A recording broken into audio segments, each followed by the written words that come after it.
It is a football Friday. God, I love saying that. It's a football Friday, and it's the last one of the exhibition season for the Eagles and the rest of the National Football League. I appreciate you guys coming aboard. Thank you so much. By the way, man, yesterday, you guys just absolutely assassinated the like button. I mean, we got over almost 600 yesterday, and we appreciate you picking our show. And you know why you pick our show? Because we don't block you. We don't censor you. You can say whatever you want to the host, and many of you do. Okay? You know why? This is a brutally honest show. You know how you upset fanatics? Tell them the truth. Tell them the truth. That's what we do here. And we appreciate you guys. I cannot tell you how we do. Listen, I may be at times one of the biggest dickheads there is in broadcasting. No? How about I say this? I might be the biggest dickhead. Okay? And I wear that crown with pride. But that doesn't mean I disrespect you guys coming here each and every single day. Okay? Because I do. I couldn't do the show without you. Okay? I could not. Many of you have contributed to the growth. I mean, you guys blew the show up yesterday. It was arguably one of the most watched shows in Philadelphia yesterday with the Dotson deal. And we're going to talk a little bit more about it because I had a chance to talk to Doug Williams. Oh, Brian Mitchell's pissed off at me. We'll get to that. Saturday, Eagles and Vikings, as I said, the final exhibition game of the year for the Philadelphia Eagles as they get ready for 14 days out to Brazil in a date with the Green Bay Packers and Jordan Love. A lot of things coming around on Dotson. By the way, let me say this to you. So I listened to an interview that Brian Mitchell had with WIP, just a couple minutes of it. And he was questioning his toughness and competitiveness. So I tweeted it out. This guy says he's not tough and he's not sure he likes to compete. Brian Mitchell got all upset. Not what I said. Dude, listen to the interview. Listen to the interview. You know, certain people say things a different way, but you said you don't think he's competitive. If you question somebody's competitiveness and their toughness, I don't care how you fucking phrase it. You know what Xander said? Hey, mopey. Dude, anytime you hear this, I question whether you're tough or you can compete. That's not two things you want on your resume. By the way, Johnny, hey, Johnny, that's what that dude said, Brian Mitchell. I didn't say it. Here's JM again. Once again, I peed it. Hey, get this, folks. Let me show you this. Where's my phone? Shit, I don't have it over here with me. Hey, you know what? Yo, here it is. Let me show you what WIP. This shows you how fucked up JM and how stupid JM is sometimes because he wants to hear what he wants to hear in his own brain. Here's what WIP posted on the interview. So get this. I guess WIP took it out of context too, right? Here's what they post. Brian Mitchell didn't hold back when talking about Jahan Dotson on the show yesterday. Brian Mitchell questions Jahan Dotson's competitiveness and toughness. Is that fucking taken out of context too? Is that taken out of context? Someone goes like this, dual threat. Sills, who cares what B. Mitchell thinks? He covers the team. He works on the broadcast. He works on NBC DC. Hey, James Jones, are you in here? Oh, okay. Hey, move the sticks, dude. Okay? Move the sticks, right? Okay, guy. Move the sticks, right, JM? Move the sticks. Okay. Try your own bullshit on yourself, dude. Might help. Hit that like button. Let me tell you what Doug Williams, who was in the building with this guy, Dotson. Okay? Dan Sileo, do you think the Eagles will use Dotson outside with motion because he's not good against man press? Absolutely. I think they're going to be able to use him and put him on the numbers. They're not going to put him in the slot. He's soft. By the way, once again, I still think it's a good deal for what they're asking him to do. It's an insurance policy, and he's a number 3 guy. John McMullen had a great point. Don't expect 500 yards out of that dude. You need to expect more in the low 300s, high 200s. Number 2 wide receivers don't get 500 yards. You got to be up near 900, 800. Now, again, it's Sam Howell and Jacoby Brissett and that shit. Hey, so Jeppa, Dotson's going to ball. Okay, well, let me tell you what Doug Williams gave. This is what Doug Williams said about him. Hit the like button. Doug Williams. Inability to play through contact in open space. What? He gets the ball, he looks to go down because he's afraid to get hit.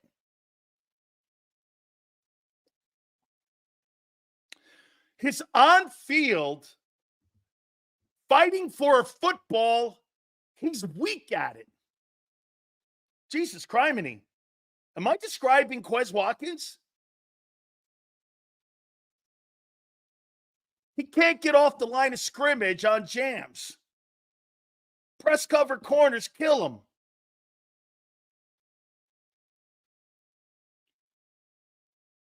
Lacks physical play.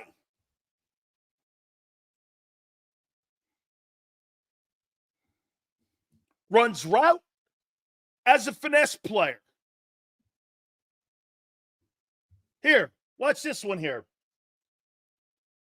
Watch this idiot's comment. Former first rounder that has been decent production. Number 2, that's not decent production for a number 2 wide receiver.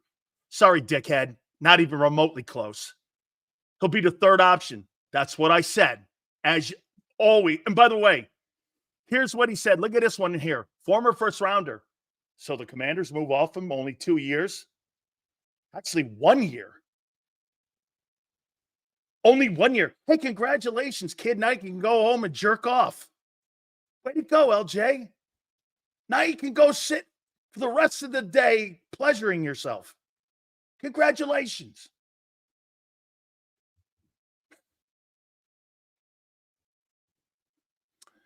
All the film I've watched so far, he had quarterbacks throwing balls behind his back and overthrows. Who has his quarter? That is true. That is true. How about here? Speaks volumes. They moved off him and traded him within the division. That is a problem. Thank you very much, Crowley. Is a wide receiver 1 barely reaching 1,000 yards, decent production? That's Scary Terry. Well, again, a second wide receiver? Only Sills would go out of his way to take a crap on the Eagles move. No. Eagles will never make a great move, according to Sills. I said this was a great move. Marshall, I haven't changed that. But now you know why he's moved.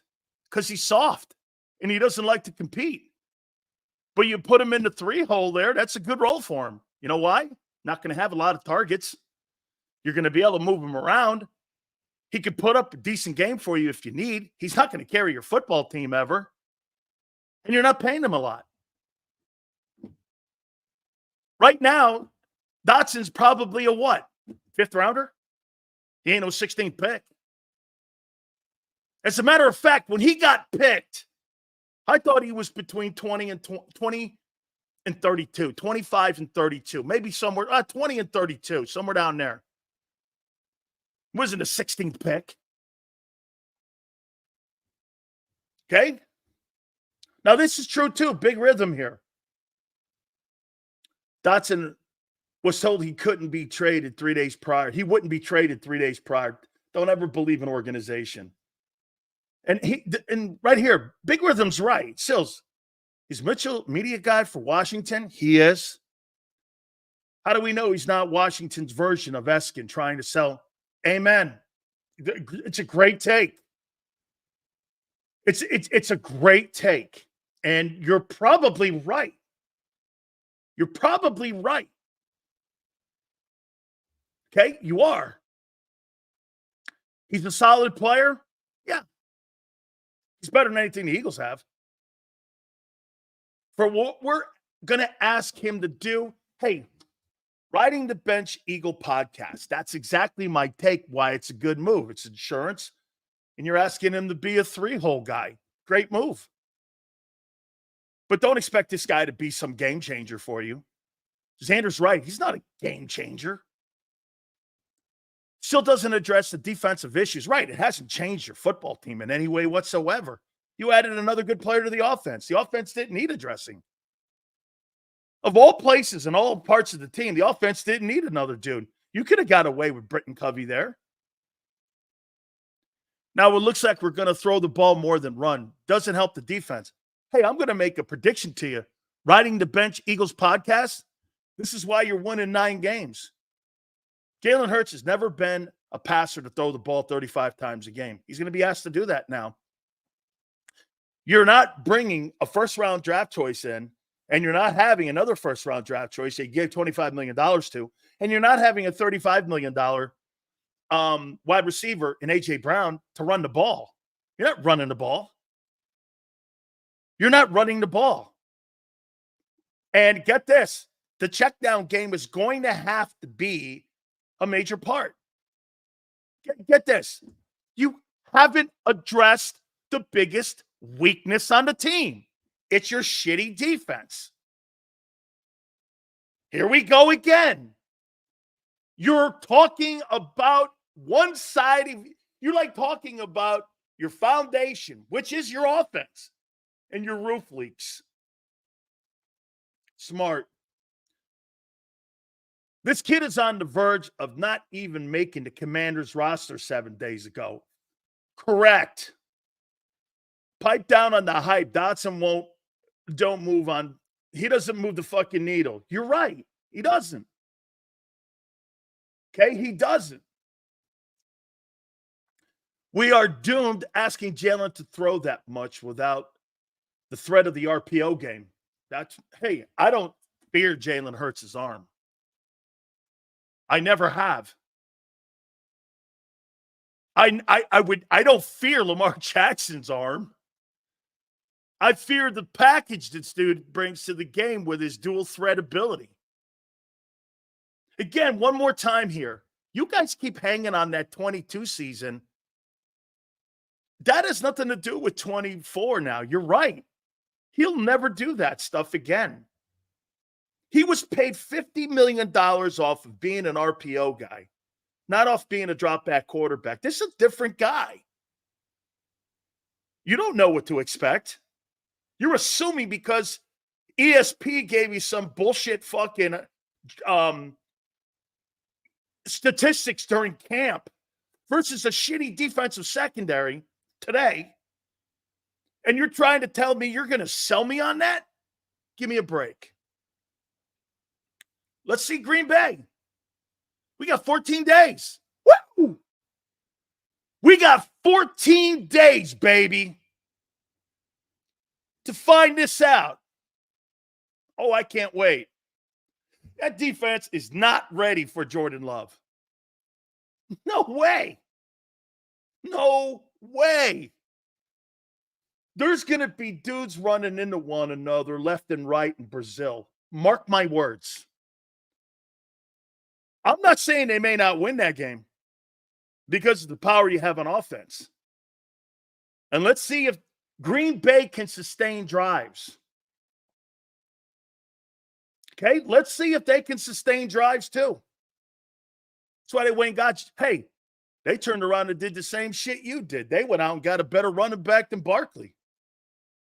They went out and got Josh Jacobs. Guy led the NFL in rushing, 2 years ago? Played on the shitty Raiders. Okay? Hey, 14 days, baby. Rent's due. How you doing? How you doing? Oh, yes. Inability to play through contact. This is the scouting report on this guy. He's not strong in space and in contact fighting for footballs. He can't get off jams. Lack of physical play. Maybe the environment is better for him in Philly. Being in the 3-hole, you're not asked to do shit. Okay? You're not asked. Okay, Charlie goes, can we stop the Packer run game? That's going to be, and you know what? We're going to ask you questions here about your team here. By the way, Big Sills has got his 2-deep roster today, and I'll do one more prior to the final cuts. Okay? Every team will have their issues first 3 games, Sills. The odds that a team starts out perfect and has perfect play and style is rare. Absolutely, because of the lack of playing time. Absolutely true. Yes. Yes, agreed. We need an upgrade at tight end too. Grant Calcaterra, possibly. Dak Prescott. I'm not sure what that has anything to do. Dak's a really good passer. Not sure what you're talking about. Jalen doesn't throw the ball like Dak. Jalen Hurts will never lead the NFL in these 2 things: passing yards and touchdown passes, ever. And nor will Lamar Jackson. Well, wait, I got to take that back. Lamar did. He had 36. How about this? Lamar Jackson had 36 TD passes, led the NFL in touchdown passes, throwing the ball only 31 times, or 3,100 times. 3,100 yards, excuse me. Can you imagine that? 3,100 yards he threw for in his first MVP season. He led the NFL in TD passes. Can you believe that? 3,100 yards passing. But he did gain 1,200 yards rushing. That's where that guy was just absolutely insane. Charlie, I agree. Crazy numbers. Crazy numbers. Okay. We're going to do something a little bit simple here. Then we'll move on to the main topics. Let's do this.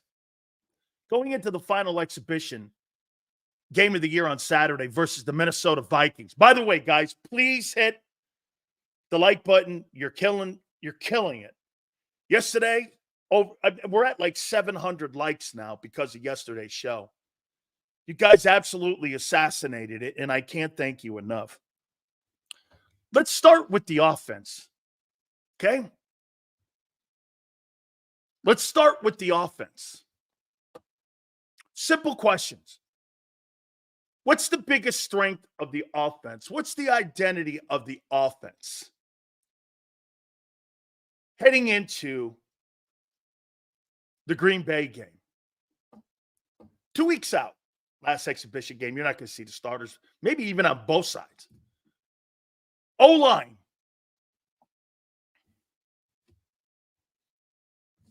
O-line. Can I tell you something? They're better run blockers. They're better run blockers than they are pass protectors. They're better run blockers. They're not terrible. Are they top 5 pass protecting? Well, the quarterback got the shit hit out of him last year.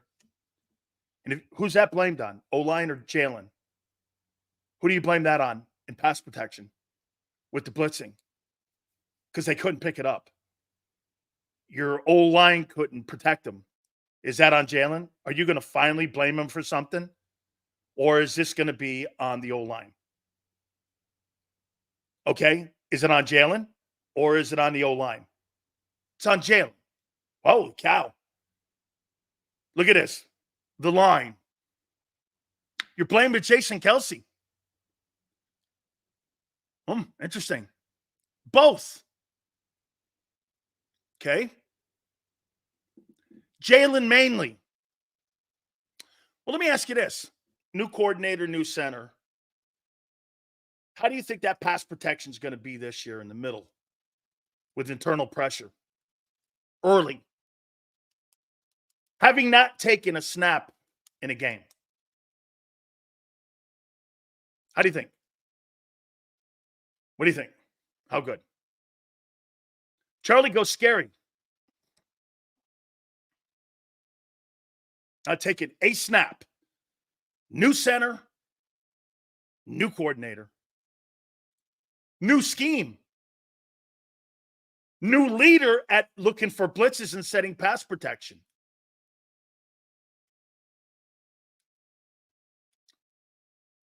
How do you feel about it? What, you can't answer it? You feel comfortable. So you think that's still a strength? Okay? You think that's still a strength? Prior to Kellen Moore? Okay. Dual threat goes, Brazil could be a shit show. I don't know. Well, defensively, yes. Cam Jurgens is a good man, not as good as people may think. Being a good man has nothing to do with blocking someone. But I think I know what you mean. They should be able to run they're not going to run the fucking ball. Dude, this guy thinks they're going to run the ball with all the assets they have at pass receiving. You're not running the ball. Actually, I think Saquon Barkley will be less of a factor running the ball this year. You guys think you got a better roster than Green Bay. I know you do, but you don't. They're more wait a minute. Your talent is superior on offense, and it's probably one of the best, if not the best, in the league. Your defense, there's not a top 10 guy on that defense over there. Not a top 5 guy outside of Carter. Not a top 5 guy, not a top 10 guy. Okay? I mean, remember something here. You haven't upgraded that defense. You think you did by the draft. You actually made it less experienced with the draft. The real RMP says run the ball. They're not going to run the ball. You think you're paying 2 guys $50 million to run the ball? Tight end $15 million? A running back $10 million? You just trade for a former first rounder to run the ball with Kenny Gainwell? So you're going to rely on Kenny Gainwell in some aspects this year. If Kenny Gainwell has the football and gets the football on third down in any situation, Kellen Moore should have a bullet put in his head. He should. I mean, what are you thinking? I want the best players possible to touch the ball. Okay? I want the best players. Best players. Seals makes no sense. I'm just here for the... okay, well then, here, I'll help you out. We don't have any guests. Check downs to the RBs and picking up the blitz. That's not true. Xander will join us at 3:30. Jason Cole at 4:30. And the greatness of the Philly Godfather every Friday at 5:30. He'll be with us. You want to get off to a good start against a playoff team. Run game being used early on the season could help a lot, and receivers stay healthy for long term. Abe, great take. It's a great take, Abe. Great take. Absolutely sensational take. Yes. Okay. Hey, by the way, my guests are you, Jason. Not true, but we have a couple guys on. Okay. The offense won't be ready to outscore Green Bay week 1. It's not logical. Jesus, grimy. Hey, don't talk like that, dual threat. Whatever you do, don't talk like that because people won't understand you're actually right. Okay? Okay? Get this. It says, why are the Eagles the betting favorite to win by the people who put on the shit if they don't have the better roster? Just curious, you think. It's a 1-point game. You're making it sound like you have a 5-point spread in this. Actually, in some places, it's a flip 'em in a coin flip game. That's why. The only reason that Green Bay's not favored is because the quarterback is going into his second year starting. 2.5, actually? Okay. You're less than a field goal. Whoa. Wow. That's some point differential if you're so far superior than Green Bay. Well, I thought if you were so superior to Green Bay, you'd have a 7-point spread. How come? Less than a field goal? Versus a second-year starting quarterback? No-name receivers? Suspect defense? You're only favored by 2.5? Why? What do they have? I thought you'd be favored by 7, listening to some of you. Gee, why? With all your high-powered offense and your Dream Team 2.0, why aren't you favored by 5 points, 6 points? I can't name you outside of one wide receiver. The kid, what is it, Watson? I don't know who they have up there. I know they got Josh Jacobs. Who else? O-line. Bakhtiari's not there anymore. Who's on that team? How can Green Bay be only a 2.5-point underdog in this game? Wow. To this Super Bowl contender. Okay. Okay. St. Brown is in Detroit, dog. Romeo Dobbs, who? Okay. Romeo Dobbs, Devontae Smith. Oh, interesting. Okay. You got the most explosive supposed offense in pro football. You better be the number 1 offense in the league. You better score 35 points a game. You're a great coordinator and all that talent. You better not fall short of Brian Johnson's. You know what your benchmark is? 8th. 8th. 8th. So the strength's the O-line. They're not going to use it properly because they're going to be pass protecting. That's not what they do best. That football team's a great run. Hey, just like 22. That football team was a run and dominant team at the point of attack with long sustained drives running the ball. Quarterback, RPO, and running back. Last year, you got the shit knocked out of you. And now you're more or less experienced in the middle of the offensive line and over in the right tackle position, right guard position. So the middle of your offensive line, you got question marks, right guard and center and new coordinator. Okay. Okay. And you're going to pass protect. Jameson goes, have faith. That's not a game plan. Have faith. It's not a game plan. Guys, hit the like button, please. I appreciate you guys. Okay, so what's this? Let's do this one. We're going to do strengths and weaknesses here a little bit. What's the weakness of the offense? This will be interesting. What's the weakness of the offense? You guys say that the strength is offensive line. What's the strength? What's the weakness of the offense? Tight ends, Tony says. Predictability. Troy's his quarterback. The weakness is Hurts, in my opinion, says Coyote. So why are we so high on Stoutland if he teaches them to be great run blockers, but half-ass on pass? I didn't say that. I just said they struggled last year in pass protection. Pass protection against blitzes.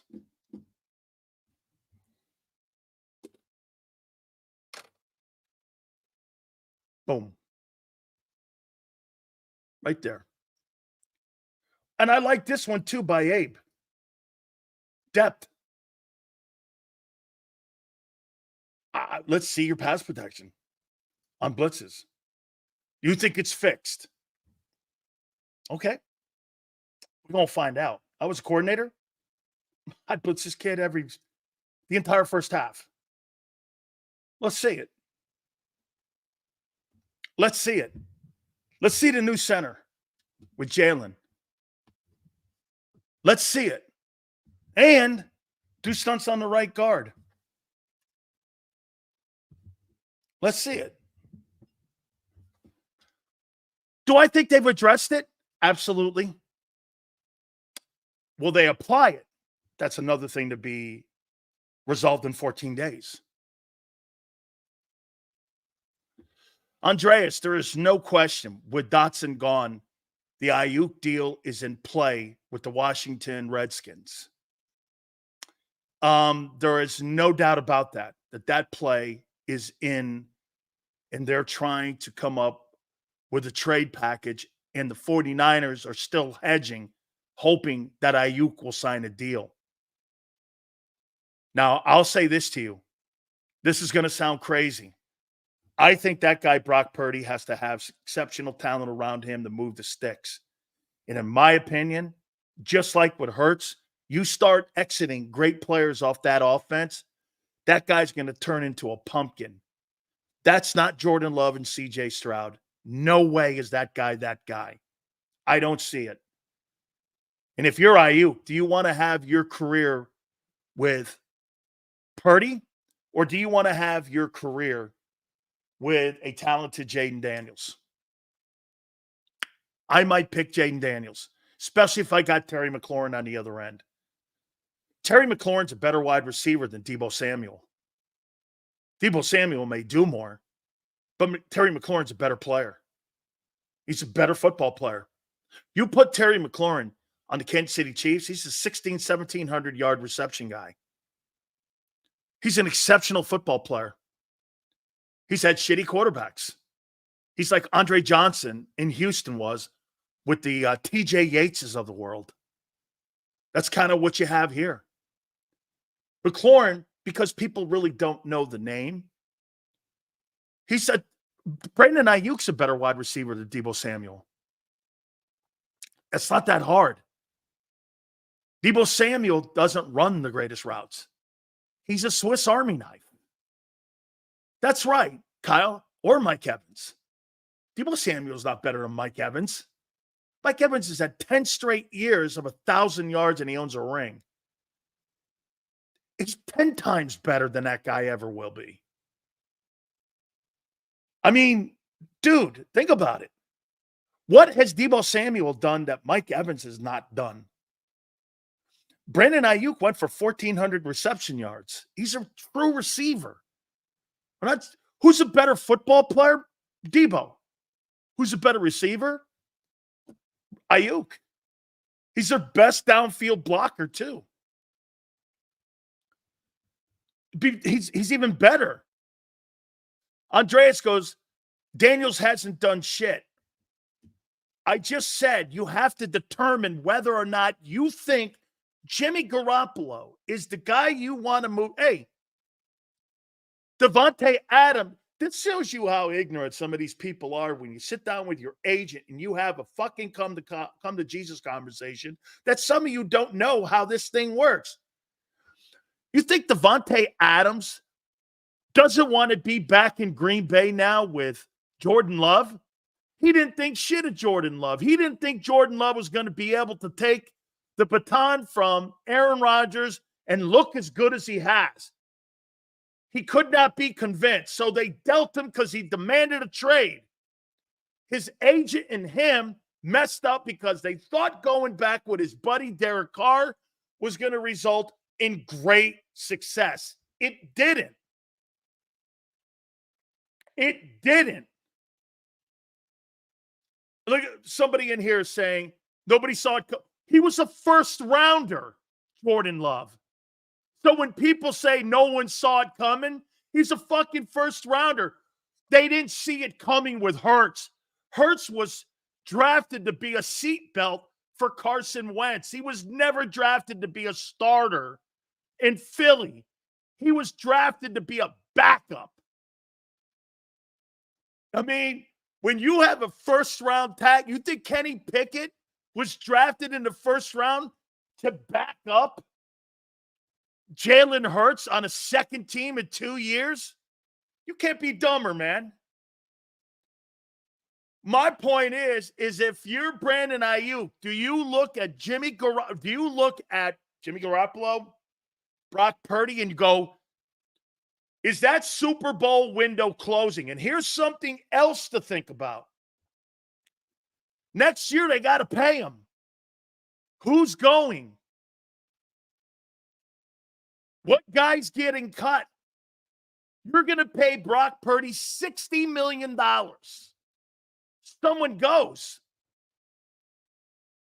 They're not doing the deals out there and cutting the contracts that Howie's doing because the owner doesn't mind giving the money up front. Their Super Bowl window has 1 year. Hey, Niner all day, I hate to say this to you, but your Super Bowl window, this is it. It closes after this year. You have 1 more year where you have a shot at the crown. Because next year you're going to be making difficult decisions with Dre Greenlaw, Fred Warner, Hufanga. You're already in a position where you got Trent Williams and Aiyuk sitting out. Wait till the quarterback gets paid.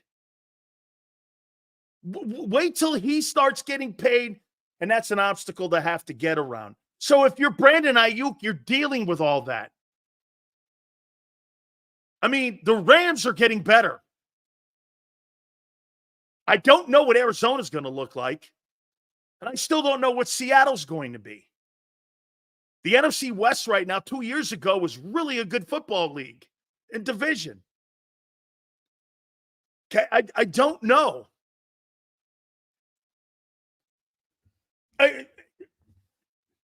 Cole explained, he's working on a new deal, dude. Trent Williams wants $36 million. He's making 30 now. Guys just sitting out because he what? He doesn't want to go through camp? He's in a contract dispute with them. He's skipping camp to rest. That's why you come here, dog, because I'm here to help you. Okay. Pass protection. So let's go over to defense here. What's the strength of your defense? This ought to be good. What's the strength of your defense? What's the strength?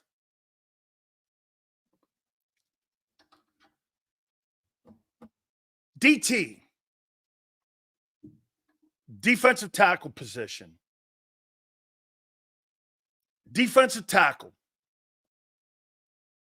Okay. Now let's hope they play up to stopping the run. They were really good in the first chapter of the book a year ago. Book ended horribly. But I happen to agree. These guys just have to be better prepared for the NFL season. They weren't prepared. Jalen Carter and Jordan Davis were not prepared last year for a 17-game season. They were not prepared. Now, Carter, I'm going to give him some slack. Okay?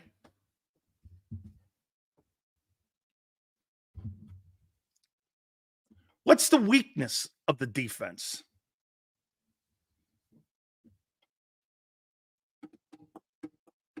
What's the number one weakness? This is a tough one. Is it, for me, cover skills? Or pressure? Or linebackers? Or covering? What's the biggest weakness? I don't think cornerback 2 is a weakness. I think Isaiah can do a job. Pass coverage? Linebacker play?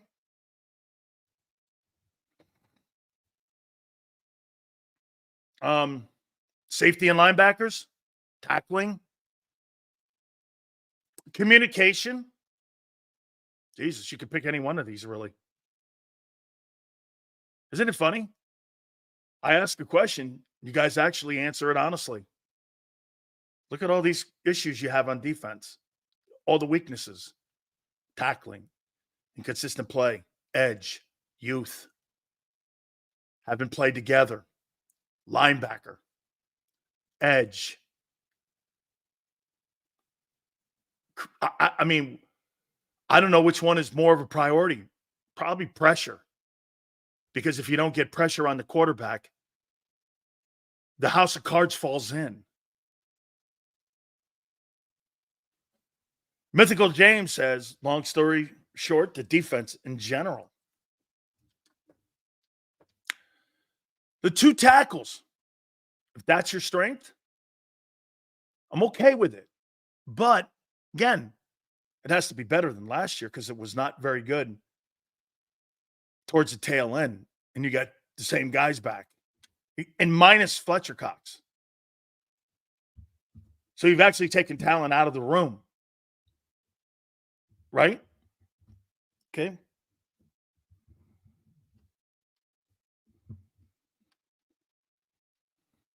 Right?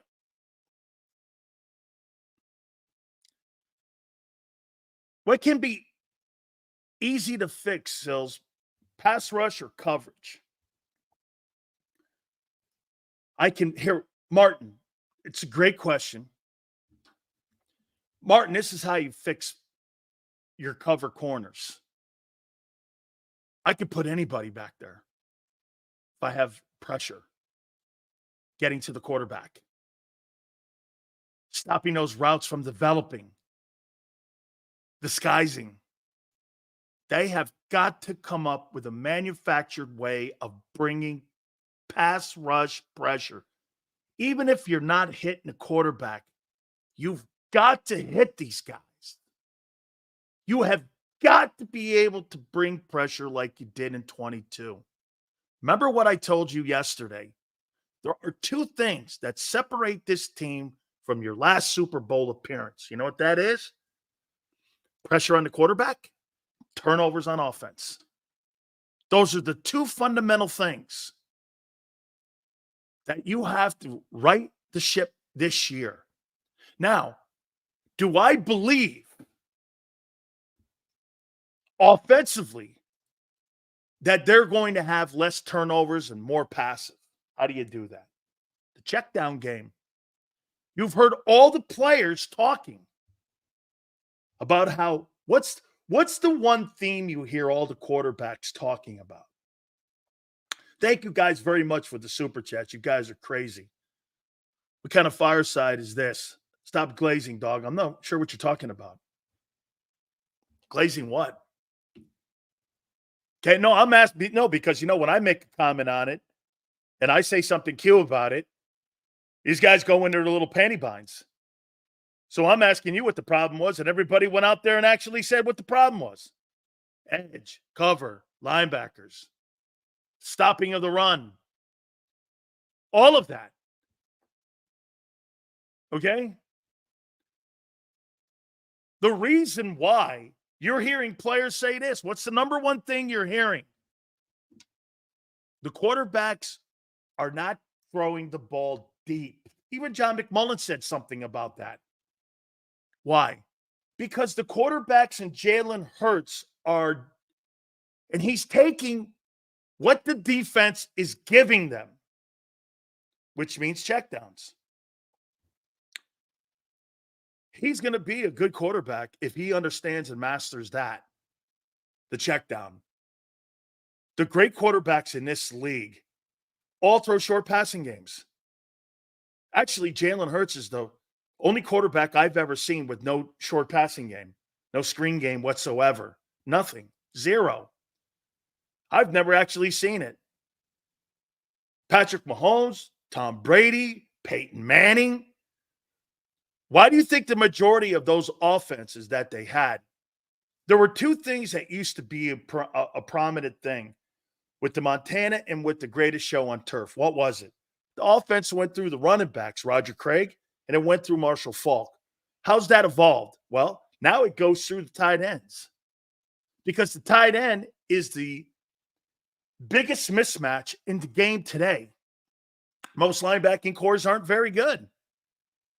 Why do you think there's a priority to draft corners? Because you got to take on these big-time wideouts. Finding a great tight end, finding a marginal tight end, he's going to have a great career in the NFL today. Why? Because there's look at the Eagle linebackers. The Eagle linebackers couldn't cover a marginal tight end. Think about that. They couldn't cover a marginal tight end. I mean, they're not very good. And if you happen to get there's no coincidence. Last year's Ravens, Queen and Roquan, Detroit has some good ones. Buffalo has some good ones. 49ers have Greenlaw and Fred Warner. There's a reason. You know why? They covered tight ends. I see Vic using the blitz early to help the pass rush develop. And our one-on-one coverage will exceed. What do you think, Sills? Dude, they're not having man coverage. They're going to play too high safety and deep off the ball. That's not what they do. That's not what they do, man. That's not what he's looking to do. Guys, please hit the like button. Thank you. A lot of the sacks in 22 were coverage sacks. No, they were pressure sacks. They're pressure sacks. Okay? And seconds were better as a whole. I think Fangio can scheme to allow more coverage sacks. Hey, JK, I think your secondary was a result of the pressure. I don't think vice versa. Here, you tell me JK, tell me if you're still here, because I want to, and thank you for the super chat. I want to try to explain this to you here. Okay? If a pass rusher gets to a quarterback in 2.5 seconds, okay, what do you think the chances your secondary having a great year is? Versus a guy like Jalen last year, what was it, 3 point something?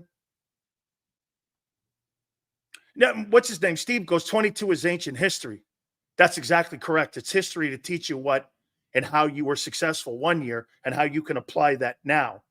And you can get a better understanding of what you have to accomplish today so that you can kind of duplicate some of the success that you had. Most teams that are really good every year duplicate what they do, but they modify it each and every single year, especially on the defensive side of the ball. So once again, Steve doesn't know what the fuck he's talking about, because you think Steve Spagnuolo does something different than he did 2 years ago? Absolutely not. Absolutely not. There's different players. Do you evolve your defense? Absolutely. No question about it. Okay? No question. That's what great coaches do. So what did they do in 22? Well, they got to the quarterback quicker. Heavy volume of hits and 70 sacks. You're never going to get developing JK, you're never going to get developing routes when you have that volume of pressure on a quarterback. I don't care who he is.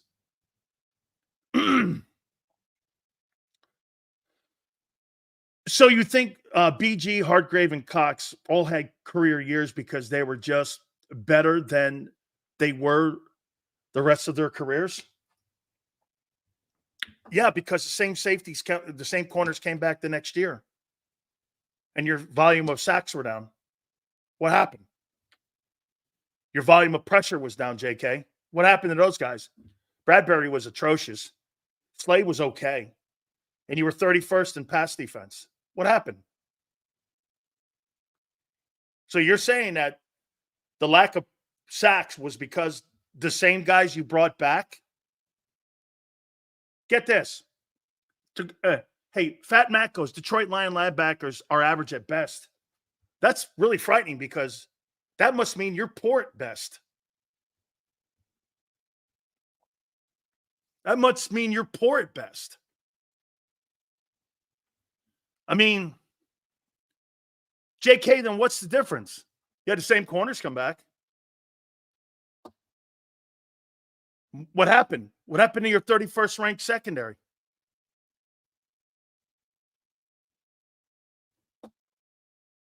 What happened? Same guys, same corners. You actually gave a guy a raise in the offseason. Bradbury.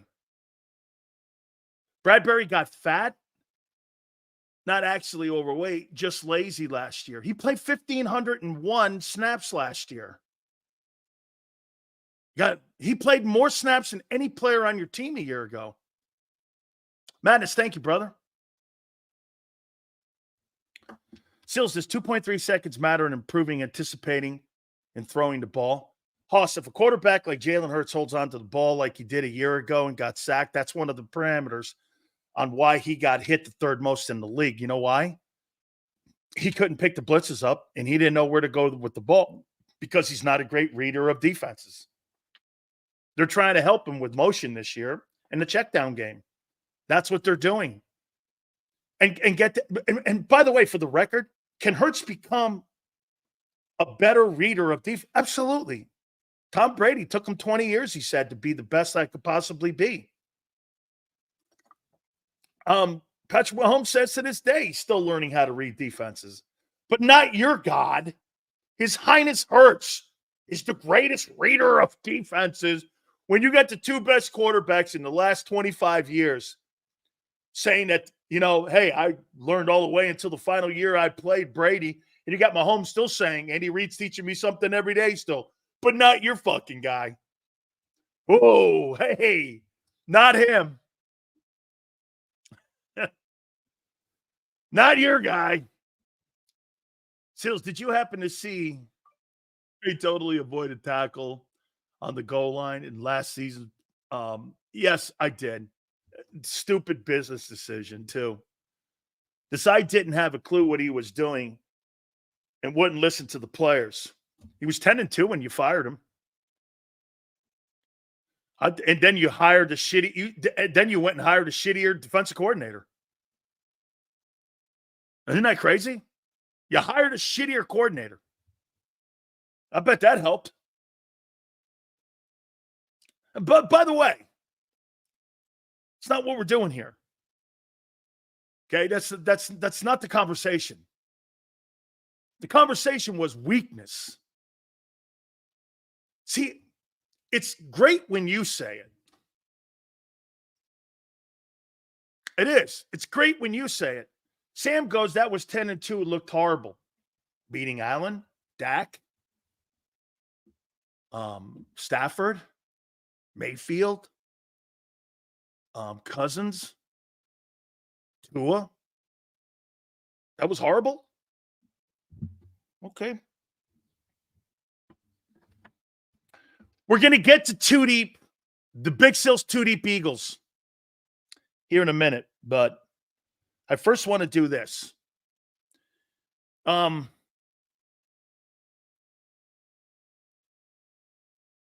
first hang on here. Let's see here. Hurts said he'd like to have the same voice for once, probably so he can keep progressing. Kenny, that will never happen. He's had 5 different coordinators since he's been in Philly. That's going to change. Think about that, Kenny. Kenny, he's had 5 coordinators since he's got to Philly. Nick, Shane, Brian, and now Kellen, 4.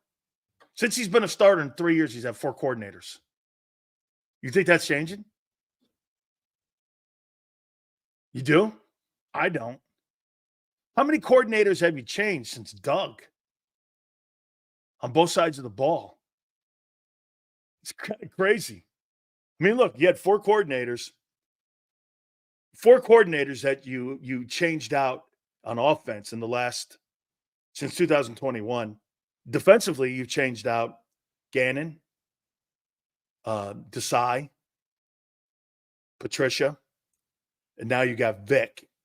So you've had 8 different coordinators since 2021. 8.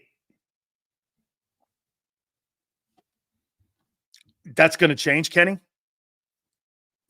You've had 8 different voices on both sides of the ball.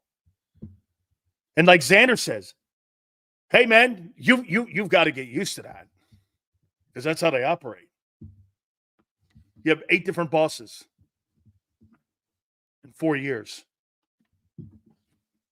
That's what stops them from crossing the finish line, in my opinion. Every team that's won the Super Bowl in the last years has had a connection where the quarterback and Stafford and McVay, that was great. But look at the talent we're talking. Stafford, McVay, Bruce Arians, and Brady. Bruce Arians and Brady, look at those. You got 2 guys that are 15-year veterans and one's a 25-year veteran. And you got a coach that won a Super Bowl. You got another one that's prior to winning it. McVay's the best play-calling head coach in the league, in my opinion. I think he's better than Andy. I think Mahomes is better than Stafford. You put Sean McVay with Pat Mahomes, that would look insane how good a play caller he is. I believe Vic will be here for the long haul, which will be nice, but the OC, that's going to be tough. Agreed. I happen to think Vic's going to be around here too.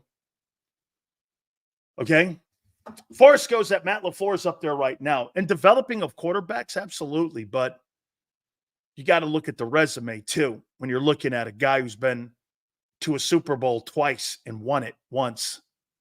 I mean, there's no shame in losing to Tom Brady and Bill Belichick in a Super Bowl and then turning around 2 years later and winning it. I mean, and McVay's the second youngest coach still, and he's been in the league like 7 years already. I don't know if the guy's 40 yet. I mean, that's how great. You get this. Aaron Rodgers is older, in my opinion, than Sean McVay. I think Aaron Rodgers is older. Would McVay have been able to get more than 460 yards from their number 2 wide receiver in Kansas City? I don't know what you're talking about. Okay, I 400 yards. Yeah, I do think that. He saved the career of Odell Beckham before Beckham got hurt and they won the Super Bowl. Dude, what the fuck are you talking about? The guy's won 2 NFC titles and a Super Bowl, McVay. What are we talking here? There hasn't been a coach since he's been a coach in the NFC, he's been the best coach in the NFC. Since he's been a coach, there's not been one better NFC coach than him. 2 NFC titles and a Super Bowl. Not one. Howie and Laurie need to put aside their egos and get a play-calling head coach. For Hurts, all the successful teams have a play-calling head coach. Chiefs, Packers, Niners, Rams. Absolutely true. Absolutely true. Are the Rams going 13-4 this year? No. I don't give a shit about the 13-4. Are you playing like a 13-4 team in December? As we saw last year, records are fool's gold. One team won 11 games and looked like a horrible team. Another team won 11 games and won the Super Bowl. That's how you're playing at the end of the year, my friends. Not how many wins you put up. Not how many wins. Nobody cares. You think anybody cared when that 10-win New York Giants team beat that 19-0 New England Patriots team? Nobody cared. I'm awake or you go, so are stats. Really? Tell that to a quarterback who makes $50 million. Stats don't matter. That's how them fuckers get paid. That's how your wide receiver got paid last year. Wasn't winning. A.J. Brown got $35 million, not because they won a Super Bowl or because the team played well last year, because he did, based off numbers. Wasn't like your team was good. How'd he get paid? How did Devontae get a contract extension? How did he get a contract extension? Was it the team helping him? He played well. Everyone got their numbers. They didn't get the wins they needed, though. Blasphemy. And Andy, the GOAT, put some respect on it. Absolutely not. Sean McVay's a better play caller, in my opinion. Like it or not, I don't care. And he's 36. Or 38 maybe now, 39. It's got to be somewhere in there. Wins get you a 2-game road to the Super Bowl. Okay. Yeah, getting home field matters. And you couldn't win that game that mattered last year. That's what I said about winning the games that mattered. Whether you won 11 games or not, at the end of the year, it didn't really matter. You didn't get home field. You got blown out by the Bucs. What did 11 wins get you? An extra week? Think about what you guys did. You got one more week playing ball than the Giants did.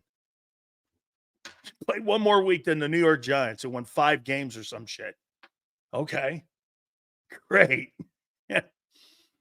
Okay. Wonderful. Let's see here.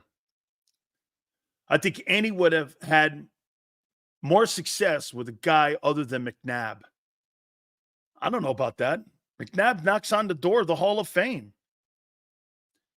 Offensive rank 8th, defense ranked 32nd. We finished 21 overall. Do the math. So you have a top 10 offense and the worst defense in the league, and you think you're going to win anything? You're going to win nothing. You're going to be a 500 team. That looks like a 500 team. Well, you played like one at the end of the year, too. You didn't play like an 11-win team. That's the point on records when you guys are talking to me about records. Big Seals, can the Rams be better than last year? I think they're going to be.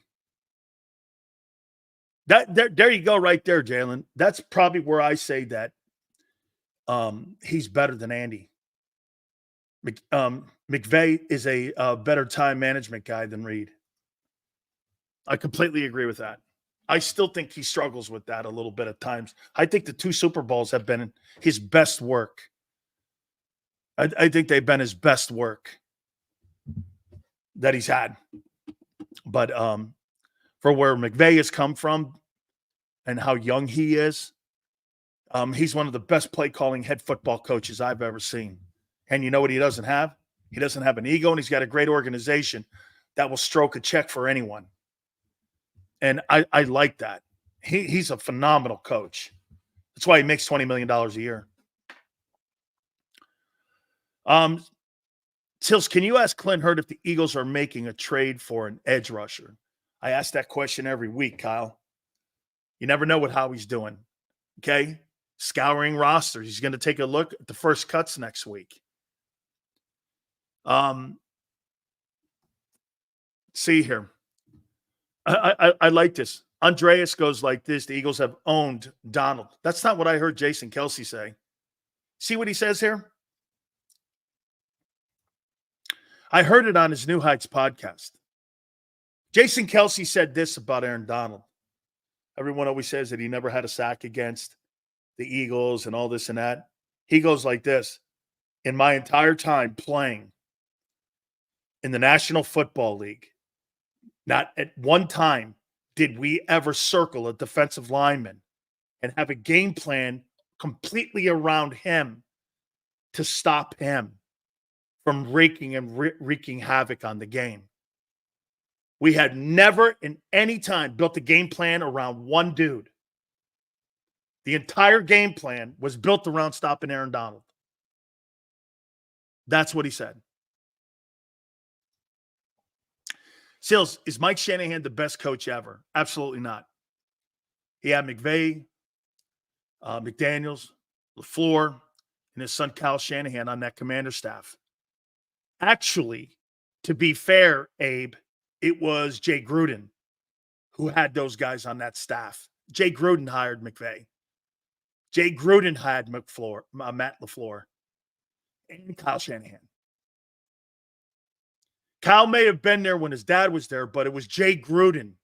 When Jay was the head coach, all those coaches were on his coaching staff. Those are Jay Gruden guys. Okay? Yeah, that was Jay. Okay, I can't wait to beat Green Bay and watch you come up. Dude, I hope you beat them. Do I think you will? Absolutely not. Absolutely not. Jay gave McVay the shot. He did. James, what happened was, I think I've told you the story. They initially offered the head coaching job to John Gruden. And Bruce Allen was in the room at the time. And he turned the job down and said, "Why don't you hire my brother?" And that's how he got the job. And then he brought Sean McVay, who was a ball boy and a control quality coach with the Buccaneers with John Gruden. And they brought him up to Washington. And that's how McVay got into the Washington Commander organization, was through Jay Gruden and through John Gruden and Bruce Allen, really. How many rings Andy got? Okay, great. Okay, so Andy, so wait a minute. So Belichick's better than Andy? Right? I said play caller.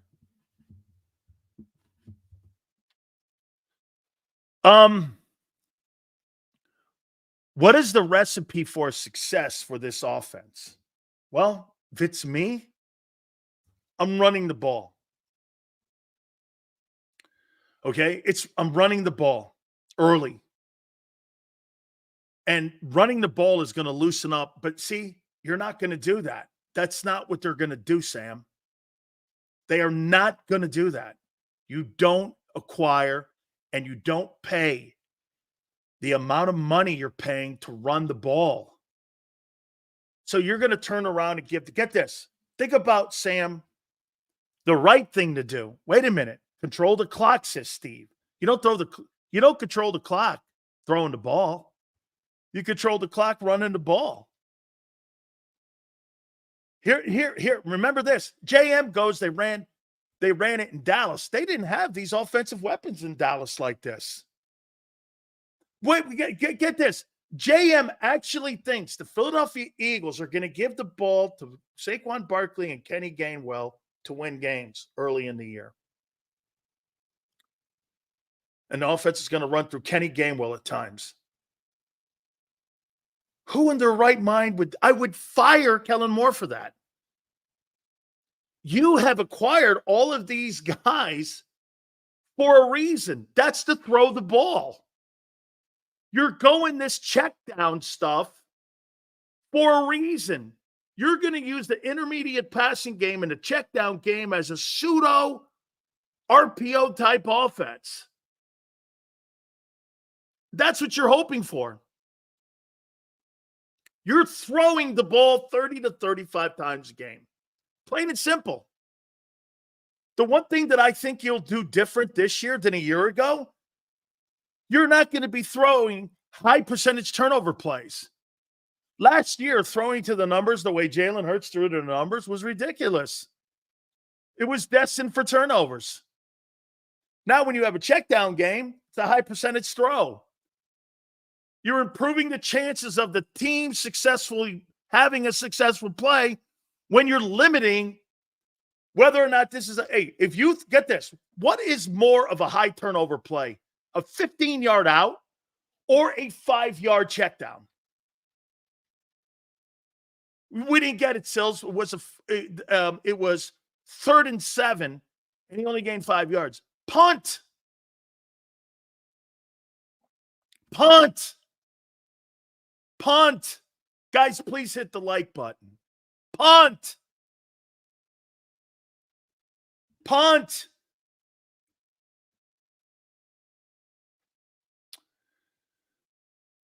It's going to be all zone defense against this offense. No one will be able to play man against this offense. Well, here's what they're going to do, dude. You got to make them one-dimensional. If I'm playing against that Philadelphia offense, I'm playing man coverage. I mean, I'm playing man. I'm up right on them. I can't let them get off the line of scrimmage.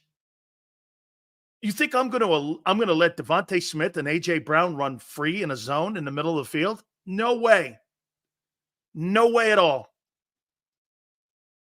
You got to turn them into a one-dimensional. See if they'll run the ball. Make them run it. Make them run it. By the way, there's also a philosophy you would go if your defense, I don't think that quarterback is a pocket passer. And you let him throw the ball at will. You just don't want them to run it because that offensive line is a better run-blocking offensive line than they are pass protection. So maybe you let them run the ball. Or you let them throw the ball. Throw it. Because I don't think that guy's going to be the guy to win a game against me and outduel. He's not going to outduel Joe Burrow going back and forth if you had a guy like Joe Burrow throw the ball 45 times and Jalen Hurts throw the ball 45 times, I'll take Joe Burrow in a ball game. Who's going to guard Jalen and Saquon at the backfield? You're not running Jalen. You're not running him, Prince. Prince thinks that they're going to run some sort of pseudo RPO with him. They're not. They're not running the ball with Jalen Hurts. That guy's gone. 22's gone. Stop referencing 22. Run the ball. He's not. He's going to take off when he has to. Yes, Bill is a better defensive play caller. Hey, Fat Mac. Well, let me ask you this. Bill Belichick is a better preparer of quarterbacks versus guys like Andy Reid. Who better to have beaten Peyton Manning, Aaron Rodgers, Ben Roethlisberger, preparing Brady to beat all of those defenses that they had to play against too. He prepared Brady to beat those defenses. What a better play caller. Not a play caller. He's not a play caller. What a better guy to have than the greatest defensive coordinator in the history of the National Football League, preparing you. Like Brady said 2 days ago, there's nobody that could prepare a quarterback better than Bill Belichick for a game. Now, is he for everybody? No. And there's no way I wasn't the most prepared guy on the field because of Bill Belichick. I mean, they played those war games. This is what you're going to see on 3rd and 11 with Ed Reed over the top. He's going to try to bait you. And he would make Brady see that. Offensive coordinators don't see that.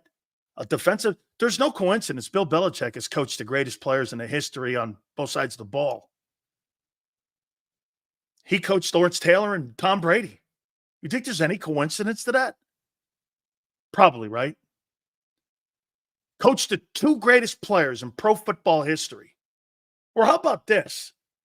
Every time you mention the name or bring up the greatest defensive players, the last sentence always ends with Lawrence Taylor. Bill coached him. And Bill coached Brady.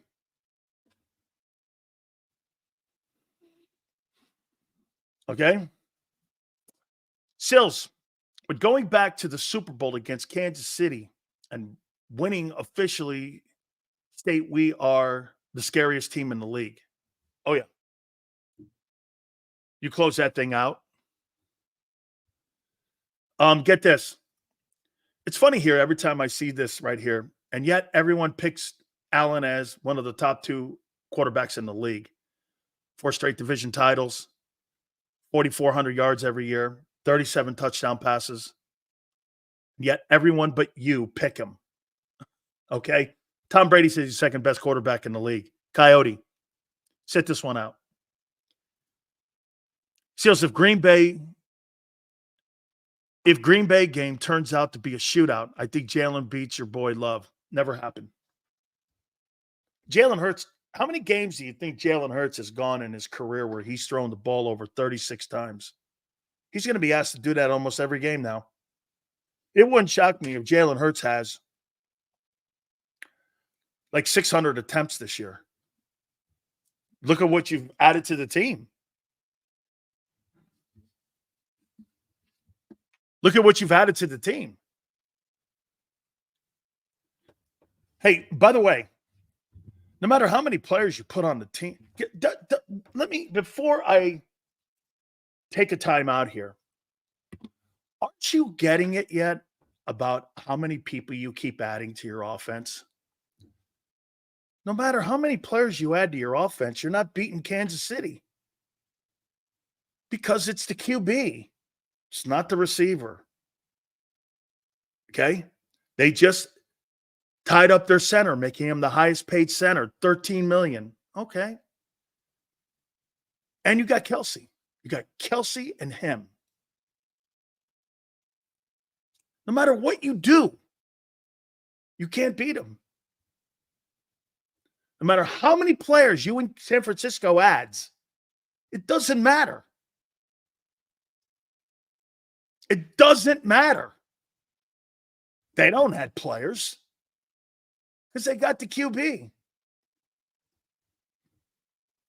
They got the QB. Okay?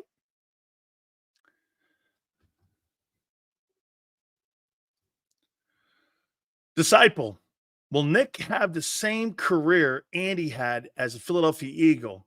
They both went to a Super Bowl in Philly, but did not win it. Well, Andy's a play-calling head coach, so he had a better career. Plus the 5 division championship games that he put the team in. He had you around the rim the whole time. Okay? He did. He had you around the rim. And, dude, by the way, get this. People are sitting here going like this. Hey, dude, Andy Reid and Bill Belichick, you're talking about 2 exceptional coaches. McVay also. Sean McVay is on projection to go to the Pro Football Hall of Fame. Eric, thank you, man. I appreciate that. That's really cool. Thank you. Thank you, Eric. Guys, please hit the like list. We really appreciate that. What are you saying here, Prince? I see you posted it a couple times. Sills, if you're in man coverage, Jalen could take off. He's not going to. The linebacker has to match up against other weapons. Sills, I think about it. Who is spying on Jalen? Well, dude, they stopped doing that last year. Remember what Wink Martindale did? Wink Martindale said they were not committed with the quarterback running. And now that you've acquired all these pieces, you're not going to be running the quarterback. You're not running the quarterback.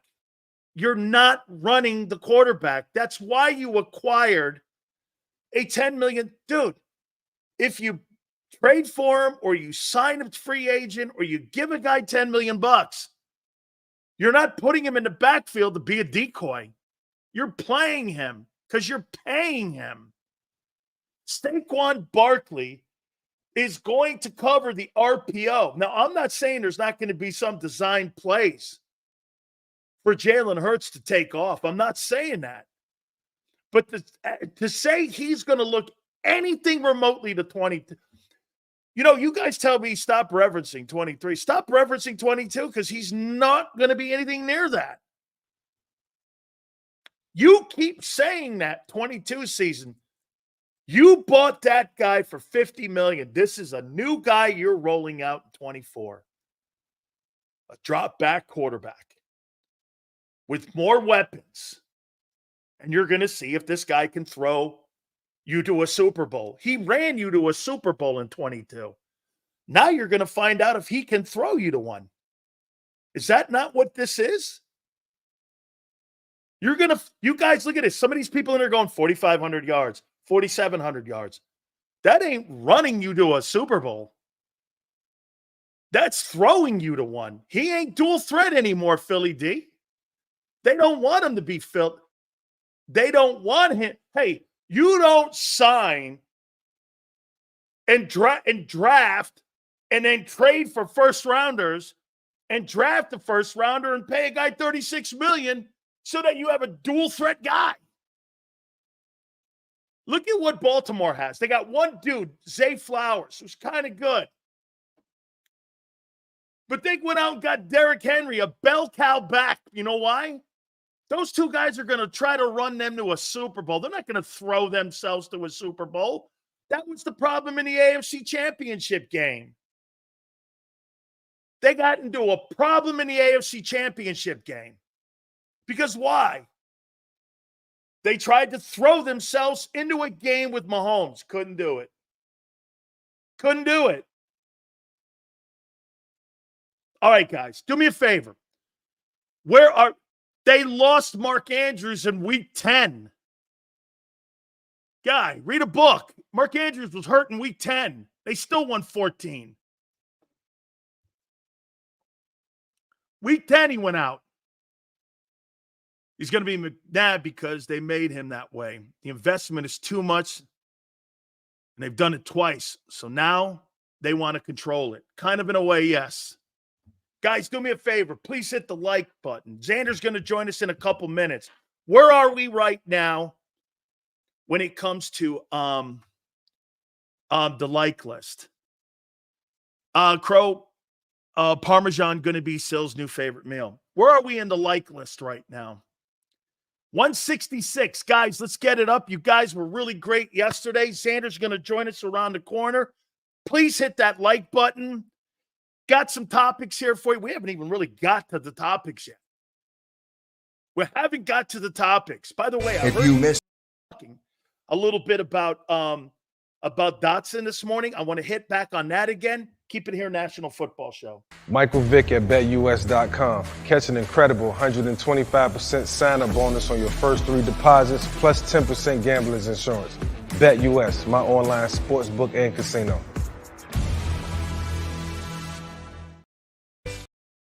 If you missed any of today's show on the JAKIB Media channel, listen to the podcast on your way home. Available on YouTube, Apple, and Spotify.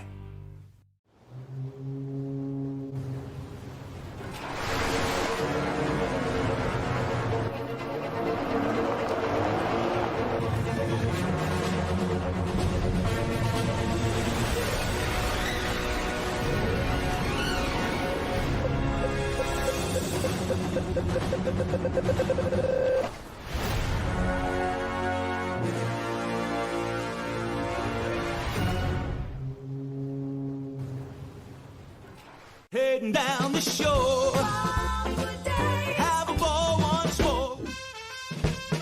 Here, imaginations run wild and time stands still. Because here, you can find the best of the Jersey Shore, all on one 5-mile island. So leave the old you behind and get lost in the woods. Wild, wild, wildwood days. Plan your stay in the Wildwoods today. They're carving them up and good play calling along the way. First and goal at the 6.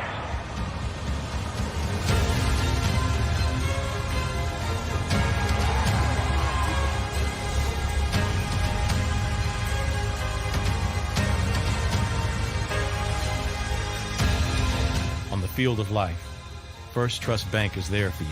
Champions on 3. 1, 2, 3. Because Philadelphia dreams deserve a Philadelphia bank. Win and save this baseball season from Colony Pools and Power Washing, a local company serving Delaware, Delco, and Chester County since 1970. Are you tired of looking at your green house? Is your roof, siding, deck stained green from algae and mold? Let the experts pressure wash your home and take the pressure off of you. Win with Colony Pools and Power Washing. Call them now at 302-762-2250. That's 302-762-2250.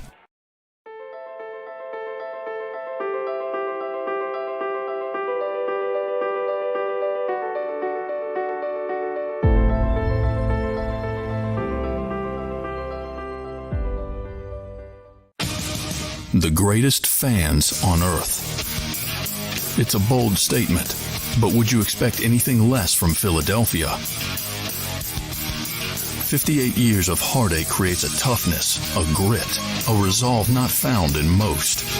Sure, our prayers were answered, but now that we've had a taste, we're looking for more. Pondley Hockey, official partner of the Philadelphia Eagles.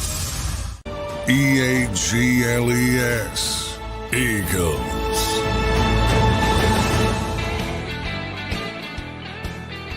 Big Sales National Football Show, guys. Please hit the like list. We appreciate it. The like button. We thank you guys so much. You guys have been absolutely killing it here. Our defense is still learning, and we have a lot of young players need time to gel throughout the season to make us a stronger team by the end of the season. Steve, this is all we're all saying. Anybody with common sense. To sit here on August 23rd and say that you have an elite defense is an absolute lie.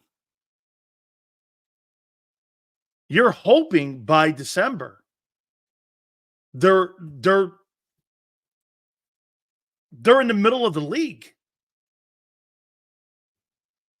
That's what you're hoping for. Get that? Like I said, remember I said this yesterday, Pete? Pete, how many years do you think it takes time for a really good football player to gel? Thanks, Pete. I appreciate it, brother. How many years do you think it takes for a good football player to develop skill set and to be a good football player on a team? How many years do you think it takes? Draft a kid. How many years? The exceptional ones, it's right out of the gate. You know, we see those guys, you know, when you see somebody like Michael Parsons or what have you, but a normal guy you draft. Okay. Pete says 2 to 3 years, at least. Twiz, 3 to 4. Look at Jay Brown, 3 to 4. Then why wouldn't you think your defense would take 3 to 4 years to improve? Why wouldn't you think it would take 2, 3 years or 3, 4 years to improve on your defense? Not weeks. You don't have enough veteran players on that side of the ball. Wasn't like 22 when you had all them vets. That defense is going to gel quicker. Why? You got experience all up and down at every level.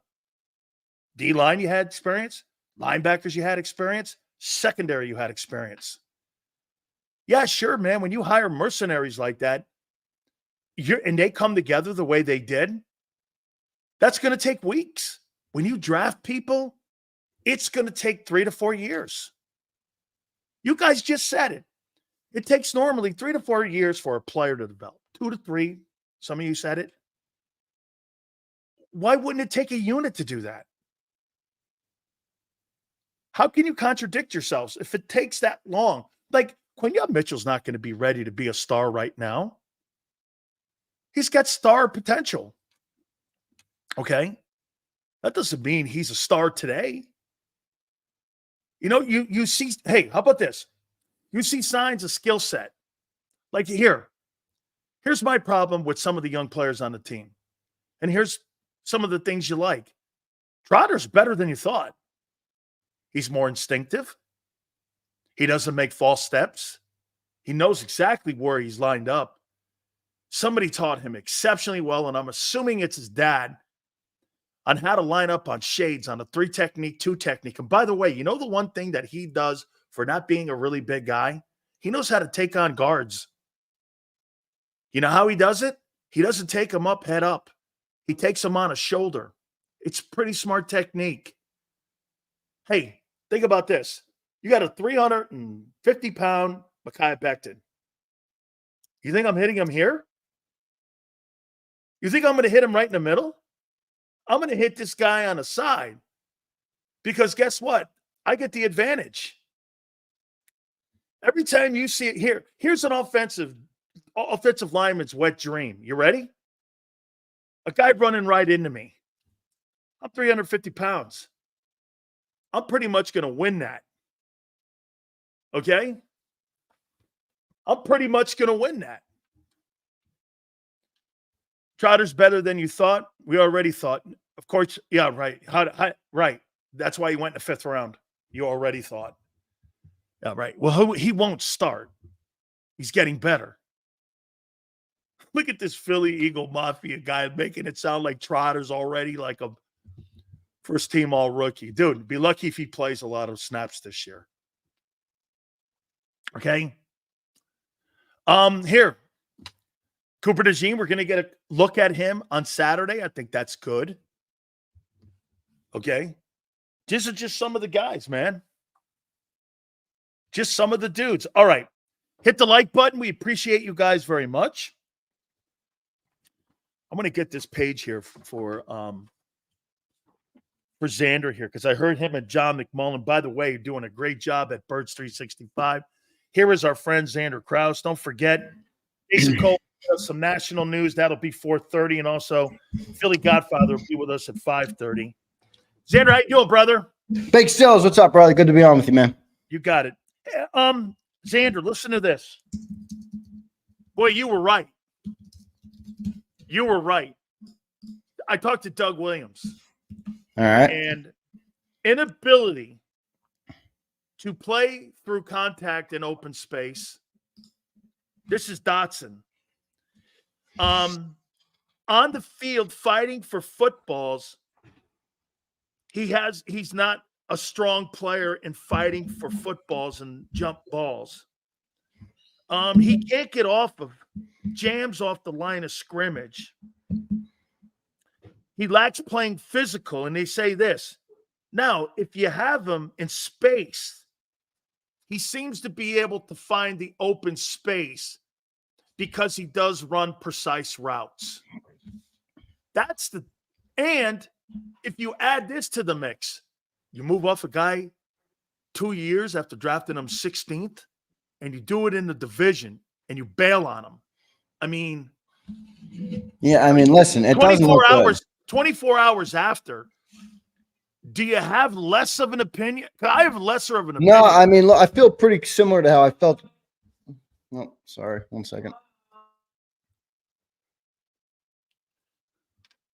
Sorry, I had someone outside. I had to quiet down for a second. No, I feel the same I did about it yesterday. I mean, look, he's not going to have to play CB2s, here. He's got a much different role here in Philly than he would have had somewhere else, and I think that changes, the projection for him than what he had there. But there's no doubt about it that it's concerning. I mean, this is a guy that was drafted 16th overall. We kept J.J. Arcega-Whiteside longer than they kept this guy. So it's a new regime. There's a lot of context that can be added in. I do think he helps the team. Yes. But to sit here and say all of a sudden we're like more of a Super Bowl contender, I think is wrong. I think it's good insurance. I think it elevates your chances at reaching your ceiling on offense. But outside of that, it's all right, man. I mean, it's okay. I'm happy with it.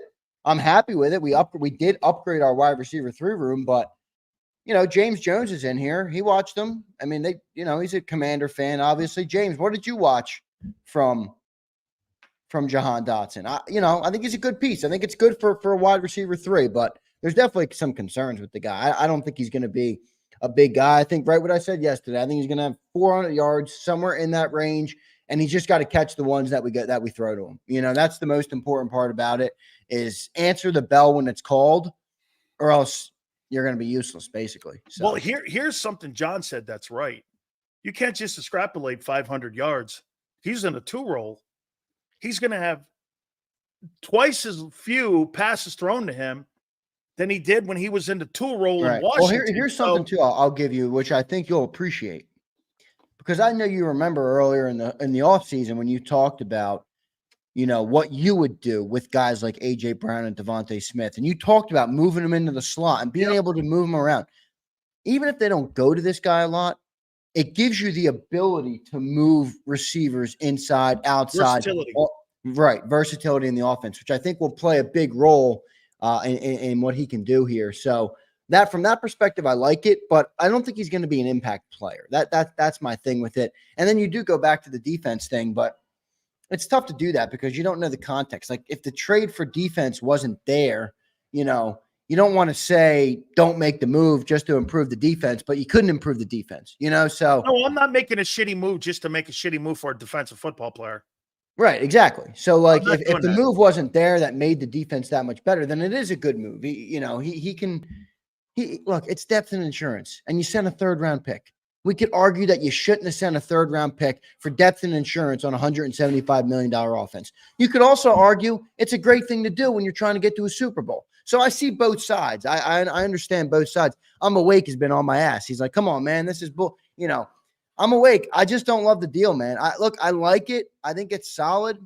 I think there's been a massive overreaction, even on a national scale, to the deal. You have Emmanuel Acho out there. Oh, there's not a guy that can cover this team. Well, I'm like, why? Because we got a guy who was a categoric bust in Washington. Look, it's good. The same offense a year ago, man. People cover. Look, this again, the coordinator. I get it. But Huss, you had 2 guys with career years a year ago at wideout. When people say that, and you had a 1,100-yard back last year, you had a quarterback that threw for more yards and more touchdowns than any time since he's been in Philly. What happened? And all of a sudden now, you add a guy who Washington quit on. You're all of a sudden now going to be a 4,600-yard passer this year? Give me a fucking break, dude. I tell you, but by the way, this also goes to this too. And I can't believe people can't see this, Xander. There is no way on the planet Jalen Hurts is going to run the football this year unless there's design plays that are going to be called, because you're not like that Green Bay game. Dude, they're going to throw the ball 35 times in that game at minimum. You don't go and trade for a former first rounder, have a first rounder at the Z, and look over at the Y and a $35 million guy and a $25 million guy and a $15 million guy and a $10 million guy and go, I'm going to put the ball in Kenny Gainwell's hands. Yeah, no, you're right. And there's no doubt about it. You're right. And, some people are like, where's JM? He's like, bust. JM, let me ask you. He is a bust. If Devontae Smith averaged 500 yards a year as a first-round draft pick. With Jalen. Would you be happy with that? That's like him getting 500 yards is like Devontae Smith getting 500 yards in our offense. Devontae Smith had 1,100 yards last year. Twice in a row. And he's averaged 1,000 since he's been in the league. Exactly. So, don't sit here and tell me that this guy has performed up to par. He was a first-round draft pick as a wide receiver. If you expect a first-round draft pick to contribute 500 yards to your offense and think it's good, then I have different expectations than you. That's all. Hey, when you move off a guy after a year and a half and he was a 16th pick and you go like this, he's so bad I'm trading him in my division. Yeah. It's funny because Howie keeps doing deals with this new GM down in Washington. Adam Peters. I actually like him. Yeah, he's pretty good. He's not bad. We'll see what he can do. I think they're on the upswing with Commanders. That's the other thing. You can chalk it up to a little bit of a new regime, a new owner, new coaching staff, new GM. But they have no ties to this guy as a first-round draft pick, technically. So they may be trying to stack some assets, get ready for their next era of football in Washington with Jaden Daniels and the guys. And they identified him as a guy that wasn't a core piece for the future. So they took what they could get. Nobody else was offering him a 3rd-round pick. I can assure you of that for this guy. So they decided to send him in division and cut their losses on him. So how about this one? What do you make of that? What Bob just said there. What's that, Sills? What do you make of this right here? What Bob just said. This trade was Howie's ego combined with a lack of football knowledge. Yeah, I think you could go that route, Bob. But at the end of the day, it does add some depth, and I do think it creates the opportunity to move receivers around a little bit more. I think it benefits you more on the outside than it does in the slot.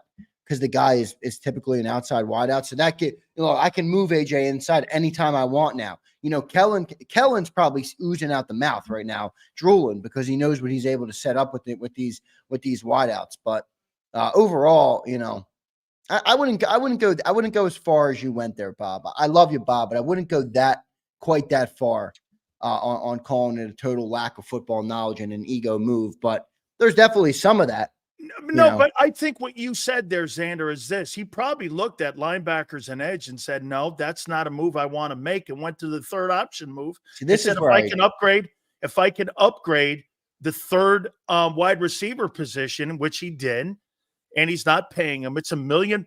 Basically, he's paying the money that he paid every wideout at wide receiver 3 the last couple of years, $1 million, 900 something million, 900,000, whatever it is. And you got control of the guy for the next 2 years.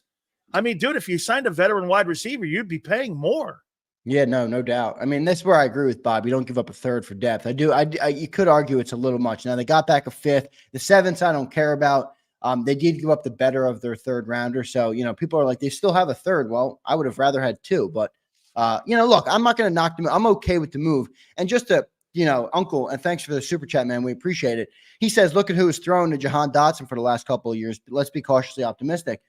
I hear you, but Sam Howell threw for nearly 4,000 yards last year. He had more yards in the air than Jalen Hurts did last year. He did. So he's the second receiver on that football team. Like I said, that's like saying Devontae would have had 500 yards here, and we would have been okay with it. I know why Washington was happy they got rid of this guy. He underperformed for them. And the big Sam Howell threw for 800 yards in 2 games last year combined against the Eagles. Yeah, I mean, he was 64% completions for 39-46.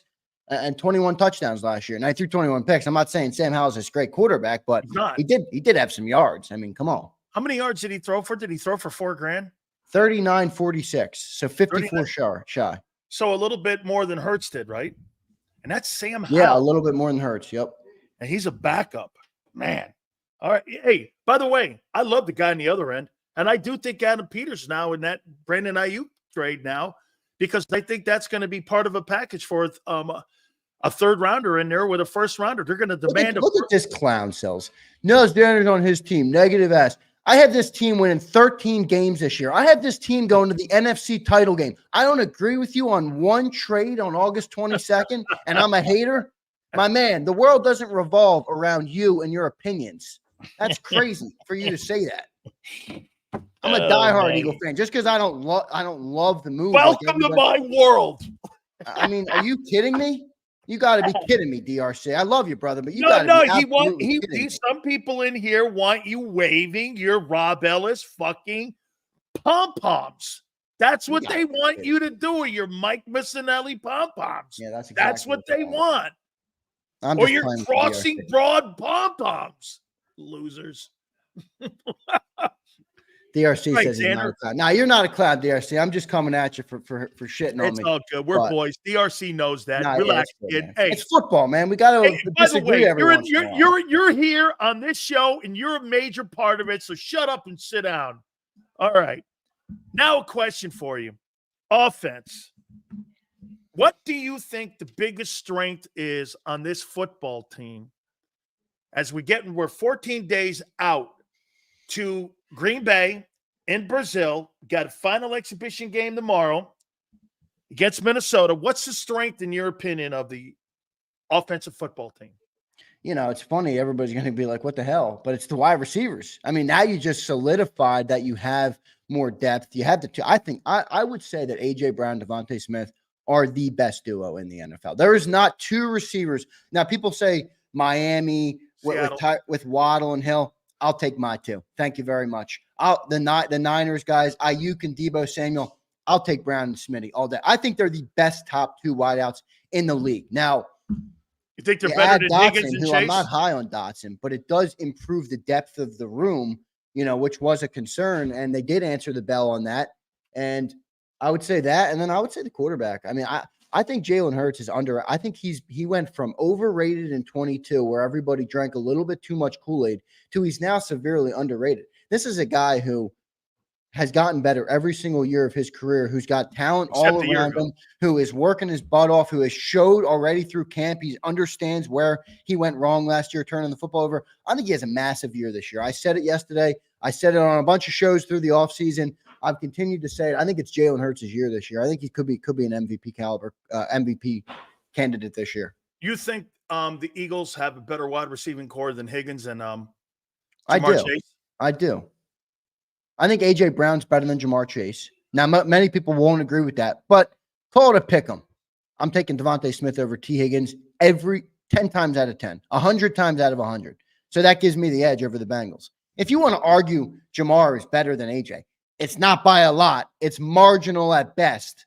So I'm taking Eagles. Jamar Chase is not better than A.J. Brown. I don't think so either. That's what I said. I'm By the way, T. Higgins is not on Devontae Smith's level. I would Devontae Smith is severely underrated in the league because of playing behind A.J. Brown. If he was given an opportunity, which I'm not upset with the setup. I'm happy that we have the guys we have.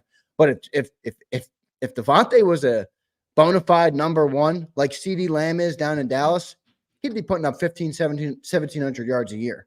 There's nobody that can cover him. His routes are so good. He plays with a toughness that a 175-pound dude should not play with. He is a good wide. I think the league is sleeping on him still. If I had to put two wide receivers ahead of AJ in the NFL, Jefferson for sure. Then I would put yeah, but look, I like Jefferson too, but Jefferson's the best wide receiver. He's coming off a big injury, Sills. Like, let's see what he does. And by the way, he came off an injury last year, and you get this in 9 games, he had 1,200 yards. And who was his quarterback? I don't know. It was Kirk Cousins. No, it wasn't last year. No, it wasn't. He lost him in week 4. That's right. Or week 6, he lost him. I'm just saying. And he was hurt already. There's a lot of moving parts for him right now. So I'm just saying, I don't believe that. I do think he's the most talented wide receiver in the league. And Handsome Hustler puts Tyreek Hill. I like Tyreek. I would take AJ over him. I would too, because you got to have the right quarterback for Tyreek Hill. You got to have an air raid type of guy who can kind of launch it out there and let Tyreek go get it. We don't have that. Hurts can do that, but that's not our offense. And I think you could flip a coin on Devontae Adams and AJ on 2 and 3. Devontae Adams was better. Devontae Adams is a great football player. I know, but he's what, 31 now, Sills? That's why I said you could flip a coin on him, man. He's a really great route runner, and he's physical. Oh, I know. Believe me, I love Devontae Adams. I just think he's probably a little bit past. How old is Devontae Adams? He's got to be up there. He's got to. I mean, he's been playing up. 31. Okay. Yeah. So I mean, what's AJ 26? AJ's 27, man. He's 27. I think he's 27. Something like that. Yeah, he's in there. That's still way young. He's 27, and he just turned 27 2 months ago in June, end of June. Yeah, he's way young, way young. Let me go over to the defense now. What's the strength of the defense in your opinion? Strength of the defense got to be that defensive line, and it's funny because I question whether. Look, I know we might not have the superstars at the edge that we want, but we have serious depth there. You have Josh Sweat, Nolan Smith, Brandon Graham, the guy Patrick Johnson, and the 3rd-round draft pick Jalix Hunt. Boy, I can go like this. You got a 37-year-old backup guy. You've got 2 guys that haven't done shit. You have a 1st-round pick, Riding Pine. Who? Nolan? As a depth piece? I don't know. Have you seen enough for you to go Look, like this? That's a fair take because Nolan hasn't done anything. I'm just saying from a depth perspective, they do have a lot of guys in there. These guys' draft positions sometimes cloud people's views of what they've done. I guess you could probably say the corners would be more deep than the line. But there's still a lot of projection there too. That's the whole defense, Sills. We projection everywhere. That's right. That's what my point is in this exercise here is that to me, the only strength you have is in those interior tackles. Yeah, and even there a little bit of projection. Because you know why? I'm giving Jalen Carter the benefit because it was a rookie year, and after week 13, he kind of fell off like everyone does. Davis, on the other hand, everybody on defense fell off. Okay, I mean, plus you have Milton, that 3-man deal there, so you're good there, right? Your edge, I like Josh. Okay, Josh is good in moments. Josh is better than Nolan Smith. Well, he's certainly done more in his career, no doubt about that. But Josh is good in moments. He's a little bit too inconsistent for my liking, but I believe a lot of that last year was based on the snap count. He just had too many snaps, man.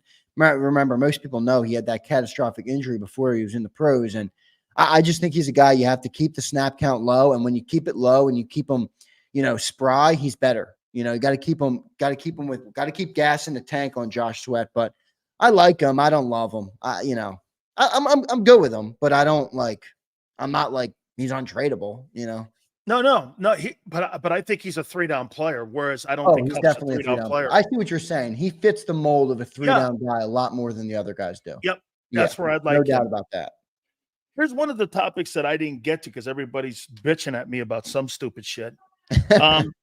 Who is the most important players this year for 2024 Eagles? Let's do defense first. Who's the most important defensive football player in your opinion for the success of this team this year? There's no doubt Jalen Carter. No, there's not a doubt in my mind that it's Jalen Carter, number one. And then number two, you could honestly put Jordan Davis. If those two dudes don't produce to the level we need them to produce, the entire defense will not work. You won't be able to leave the corners in soft coverage. The linebackers are not going to be able to make any plays. They'll be tackling guys like they were last year, 6-7 yards, past the line of scrimmage. So the whole defense hinges on that front, and those two guys are the start of it. And I think it's Carter and Davis, and then you got to go with at least one linebacker, and I guess maybe Slay. If Slay doesn't hold up, you're going to have an issue on that back end. I think it's too many young guys. Can I tell you who I think the number one for the success of this team is? Bryce Huff. I was going to go there. Here's why. If he gets pressure, remember when Reddick turned the key on in 22? What happened? Everyone else. The first 7 games of the year, you were asking where the heck is Hassan Reddick? Right. And then get this. Everyone picked their game up when he picked his game up. And the same corners that were in 22 were there last year. What was the difference? The pressure getting to the quarterback and the hits on the quarterback. Xander, the two different things compared from the 22 successful Super Bowl run and the 23 failure of the end of the season last year were this: pressure on the quarterback and turnovers. That was the difference in the 2 years. You've got to get pressure this year, dude. If that defense cannot get pressure, I don't care who you have in the secondary. You could have Patrick Surtain the second back there. You're going to get eaten alive back there because you're just not. Look at the pressure, what it did to Jalen Hurts a year ago when he couldn't pick up the blitz coverage. Look what it did to him down the stretch. Yeah, no, it's a good point. I mean, it's a good point, and it shows how important that position is this year. And if Bryce Huff doesn't play up to what we need him to play up to, you could argue that that's going to be a big hit as well. I just, can he piecemeal that type of production with Nolan and with BG and with Josh Sweat? Kevin White. Yeah, right. Dudes. Potentially where there's other guys. So, I don't know. I'm not going to say he's the most important guy, but I see your line of thinking completely. How many points a game do you think this team scores? 28 plus. That's my number. 28 plus. I think if you score 28 points a game, realistically, you're at the worst an 11-12 win football team. Well, wait. How many points will your defense surrender? Well, that's a good question. How many did they surrender last year? A game? I think they were 30th in points against last year. Eagles. Let me look up if I can get that number real quick. Because that's only I'm a 7 curious point. To know how much they gave up last year. And remember too, it was a tale of two. It was a tale of two defenses. Because I'd really like to know what the last 10 games looked like and how many points they were surrendering. What's his name? Reuben Franks. Remember what he was doing? He was putting a stat up that they were surrendering 138 yards a carry on the ground, or 38 yards. So they gave up 25.2 points per game last year, and they scored 25.5 points per game. That's a 500 team. Well, I think they're going to score more this year. I think 25 goes to 28, and I think you could realistically lower that the points against per game down to 24 or lower. Really? 1 point per game less with Vic Fangio? I mean, come on. Sean Desai and Matt Patricia don't hold a candle to Vic Fangio. Is Vic Fangio the biggest factor? That's a good question, Eric. It's a good. Remember what Vic said, though. Remember what he says. By the way, Eric, thanks for becoming a member, man. I appreciate that. The support of the channel is massive. We appreciate it, brother. And by the way, please hit the like button, guys. Remember what Vic keeps saying, though, Xander. He keeps saying schemes don't make great defenses. Great players do. You know, you got to keep putting that into it. There's no question Fangio knows what exactly he's got to do. And for the record, going out and making a trade, that's not why you hire Vic Fangio. You hire Vic Fangio to figure out, and he's a problem solver, Xander. The problem that you had with Gannon went to Howie, and they needed defensive tackle help. He didn't have Vic's ego is not going to run to Howie and go, hey, I need an edge rusher. Right. This is where I think Gannon, boy, I can't say it. I'm not going to say it, but I'll tell you what, Gannon went like this. I need defensive tackle help. When they got Linval, Joseph, and Sue, the entire defense came together. Listen, and Gannon had to have done that. Are you telling me you think Gannon's a better coordinator than Fangio? Oh, no, I did not say that. Is that where you were about to go? Oh, wait. No, what I said is that I think his ego didn't get in the way of that. See, I don't know, man. I don't know if I agree with that. I think Do you remember the Indianapolis game when Howie Roseman was but what makes you think that Fangio is not telling him what he needs? I'm asking. Wait, let me go here. Don't you remember at the Indianapolis game when all of a sudden Howie, when those two guys walked in, there was Howie waiting outside the locker room. And as soon as Joseph and Sue walked in, he's sitting there going like this. Here's my guy. And I'm just saying here. I know, but here's the thing. Here's where I disagree. Because I see what you're saying, but there's several moves that the Eagles made this year on defense that point to Vic Fangio. The draft choices. More than that. Jalix Hunt is a great one, the draft pick, who's a guy that's a former safety. What about the signing and the trading of Hassan Reddick? Hassan Reddick had no interest in dropping into coverage. They go get Bryce Huff. Now, he might not have done it in the past, but you can hear Vic Fangio say he's got to get better at it. He's got to learn it. Look at so you think Vic Fangio is going to want Howie to sign a guy who doesn't know how to play a position yet?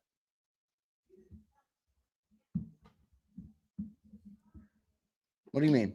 Okay, well, all I hear out of Vic at a press conference is guys learning how to play the run. He's learning how to cover. He's a work in progress. We think he can get there.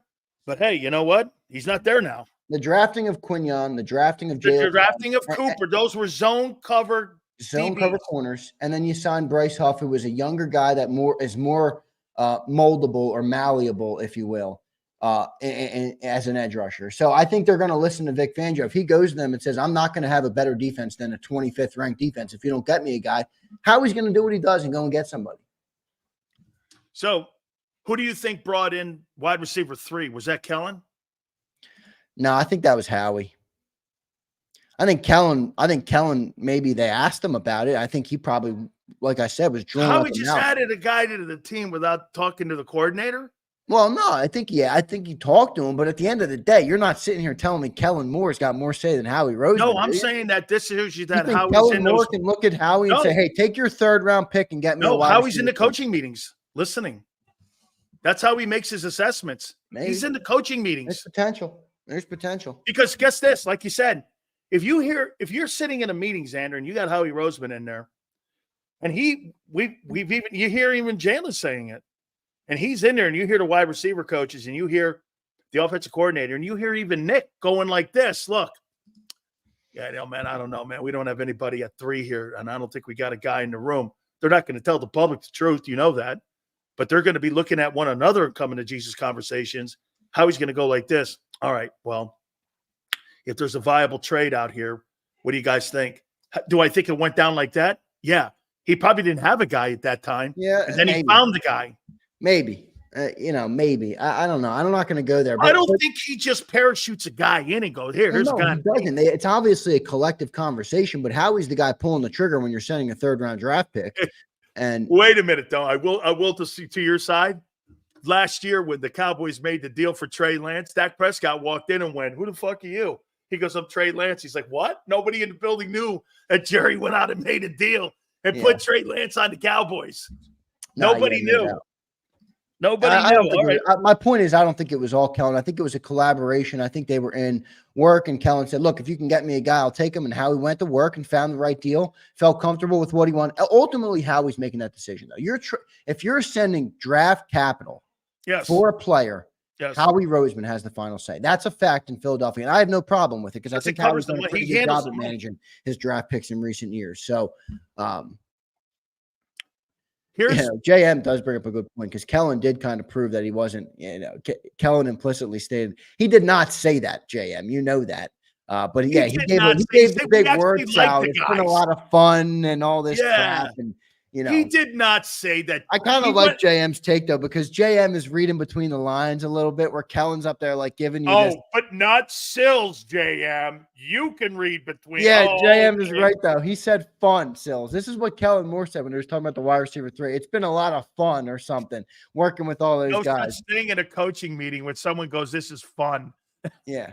I mean, it's just, look, maybe it does tip the hand that Kellen had a say in it. But at the end of the day, I think it's collaborative.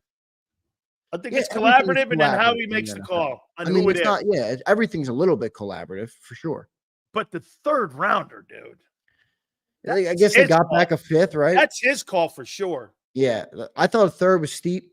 I guess they got back a 5th, so that it's kind of a pick swap where they dropped 2 rounds. But yeah, I mean, I probably wouldn't have gone that far for a guy like Dotson, but that's what they did. And, and ultimately it does make the team better. So I'm not going to cry about a future draft pick right now. Swansky goes, thank you for the super chat. Sills, name a player that Vic gave praise to. The guy Hamilton in Baltimore says he's an exceptional football player and he's a unicorn. Well, Kyle Hamilton is an exceptional football player. He goes, that guy's an exceptional player. I heard him say that. And by the way, Swansky, you don't have a player to give praise to yet on defense. And I think he's been giving Quinyon Mitchell some praise for a rookie guy who hasn't done dick yet. I think he said that he's doing well, and he likes the fact that he's been in a nickel and he's been over at the corner and he's doing both. I think that's a lot of praise. When you hear Vic Fangio talk, I'm kind of with John on the Quinyon thing, though. Like, I'm cool with him having him at the slot, but dude, put that guy on the outside. Not if he's not good enough. Or if he doesn't understand the defense yet. Well, I think he is good enough, and I think Vic has acted like he's good enough. And then why isn't he starting over? If it's either Keely Ringo or it's Isaiah Rodgers right now, I don't. Yeah, and I'd rather have I'd rather have Quinyon Mitchell over both of those guys. Even if he has not played in an NFL ball game yet. Yeah, I understand that, but he's a first-round draft pick. You want to rip Band-Aids off? Rip the Band-Aid off the right way. So we're going to compromise once again, winning again, like you said, in case we have a guy get beat deep. You're going to be cool with that. I am. Hey, wait. Trent McDuffie went through that early. Black and white, brother. Wait. Trent McDuffie went through that early. It's not black and white, though. It's not like if I put Quinyon on the outside, that means I'm going to lose football games. Well, I'll tell you what. The odds, my opinion, the odds are with a guy who is a lesser experienced player versus a more experienced player. How much lesser experience? A more experienced player.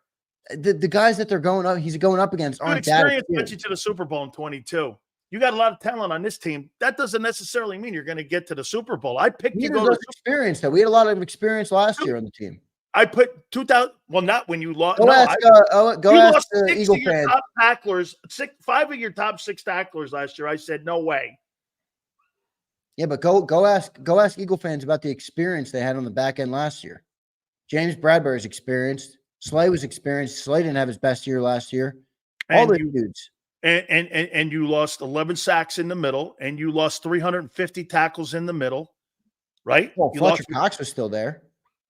You lost 11 sacks with Javon Hargrave, and you combine that with the other 6, okay? I'd rather have Jalen Carter than Javon Hargrave. And you lost Sue and Linval Joseph in the same process.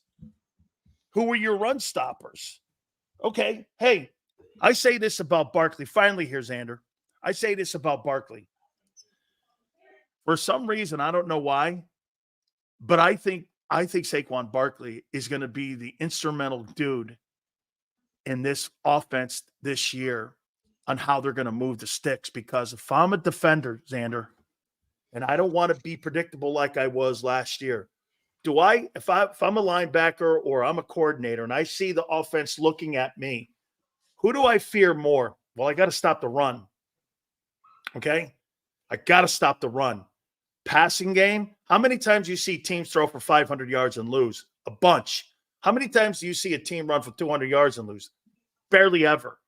So I got to look at Barkley. Barkley's going to make me have to defend him because you know why? Miles Sanders and DeAndre Swift, those are good ball players. This guy's good, and he's a better ball player because he does more. He blocks better in pass probe. He catches the ball better, and he doesn't run to contact. I've got to keep my integrity in the defense because of Barkley here. If Barkley's not in that backfield back there, I think you're destined for a kind of an issue where you're back to predictability again because your motion won't matter. Check it out, Xander. You send motion without Saquon Barkley. Like McMullen. Hey, well, wait a minute. I hear what you're saying, though. I hear what you're saying. You send motion without Barkley in the backfield. I'm not biting on it. Yeah. No, you make up a good point. Here's my one, catch on it, though, is it sounds great, but it's old school football. And this team doesn't like playing that type of game. Like this owner wants a pass attack. But that's the strengths of their team. Well, not really. Well, I don't think they're as good a pass protection team as they are a run team where they run the ball. Hey, Xander, in 22 you ran to the Super Bowl. So we do have AJ Brown and Devontae Smith, though. Now in 2024, you're going to try to throw yourself to the Super Bowl. Yeah, I get what you're saying. I told you yesterday that I think Hurts is going to continue to get better, which is why I'm projecting it to work. You don't think he's going to get better. You think he's going to be what he is. No, I think it's who he is, yeah. I think the thing he's going to get better at is not turning the ball over. And if he gets better at that, I'll tell you what, everything's going to get better. Let me say this to you, Xander. If Jalen Hurts has 3,800 yards and 26 touchdowns and 6 picks, they're going to go to the NFC title game. If he goes for 4,500 yards passing, 30 touchdowns and 15 picks, they'll get bounced in the opening round. Mad Bird's correct. It's going to be a mixed bag, no doubt. Kellen Moore is going to switch it up enough that we're going to feel comfortable. It's not predictable, and it might not be all one way your way or all one way pass happy. I think it's going to be a mixed bag, no doubt. That's why when I say Barkley's numbers are 900 rushing, 450 receiving, it's because, dude, consistency is not going to be 25 carries a game over 17 ball games or 16 games or 14 games, whatever. I don't think Barkley can hold up that long. So I don't either. Yeah. And by the way, I don't think they want to stress him that way. I don't. But I think that offense has a good shot of running through him. I think if they're going to move the chains, there's two dudes, that are going to open up everything. Goddard and Barkley. You have any real fears with Barkley, though? What? Do you have any fears with Saquon? Health. Yeah, health. Can he handle the load? You know and what? Tread on the tires, right? What's that? Tread on the tires, right? Yeah, a lot of tread. But you know what I was really surprised with a year ago? DeAndre Swift, he held up. Now, here's the one thing with him, though. They didn't use him late. Okay, they got kind of away from handing him the ball. We severely underutilized DeAndre Swift. And I don't think we're going to have that problem with Kellen Moore. Kellen Moore does have a problem, though, on his hands with how he's going to feed all these mouths. I mean, there's a lot of guys on this football team. That's why people are like projecting stats for Dotson. I'm like, dude, Dotson is I'm happy. He gives you some variability and everything, but he's not seeing the ball much. If he gets you 40 catches this year for 350 yards, yeah, that's going to be an upgrade. Yeah, take it. Because combined, that's what you did with everybody in the position. Agreed. Daz, completely agreed. Daz on Goddard and Swift, completely agreed, Daz. Well, that's why Kellen Moore's in the building there. All right. Holy cow, man. I'll tell you, this Dotson guy, you got this guy looking like he's Mike Quick. I do? No. Everyone's got him looking like he's Mike Quick. I don't. Everybody's on my ass because I don't love the move. No, that's not what you said. You like the move for what he's being asked to do. Yeah, right. But for you thinking that, or people thinking that this guy's going to enhance the offense even more so, it gives them the option, like you said, Xander, to put him out on a Y or Z and bring down someone in the slot. It totally does that. Shaquille, I appreciate you being here. You cannot be serious. He played nearly 1,000 snaps and had 1,000 touches at Penn State, 900 plus, and has had 1,200 plus in New York through a 6-year career. Find me another running back that's 27 and 28 in the modern era in the last 10 years that had got a second contract and produced at the level you're hoping Saquon produced. Come on, Shaquille. I'm trying to work with you here, but you got to be realistic. He does have major tread. Hey, Shaquille, Saquon Barkley is an old 1966 Cutlass. with a broken manifold. No shit, dude. Hey, you need to put highway gears in there and get them shocks working, bro. Well, listen, putting them in the Eagles' offense is adding a supercharger to that thing. So that's right. That's where he gets. You just dropped a supercharger on your engine. That's right, man. And you put a blower on it. We're ready now. Let's go. Let's go get something here, Xander. Exactly. Where are we on the likes, my friend? Wait, I want to hit the super chat. I'll check where we are in a sec. Abe says Barkley handled more load with the Giants, and that's part of the concern. Abe, I hear you. I agree with you. But that's part of the concern. Yeah, that's part of the concern. Absolutely.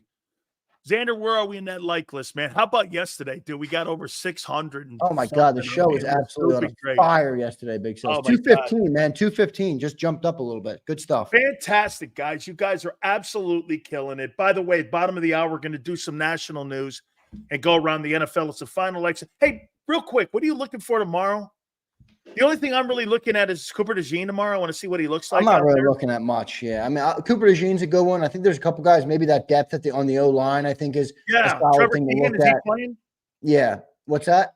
Is Trevor Keegan playing?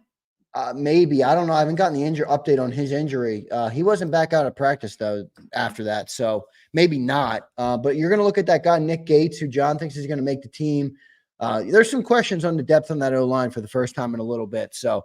I'll be watching that. I'll be watching a little bit of Tanner McKee, see what the wideouts can do a little bit.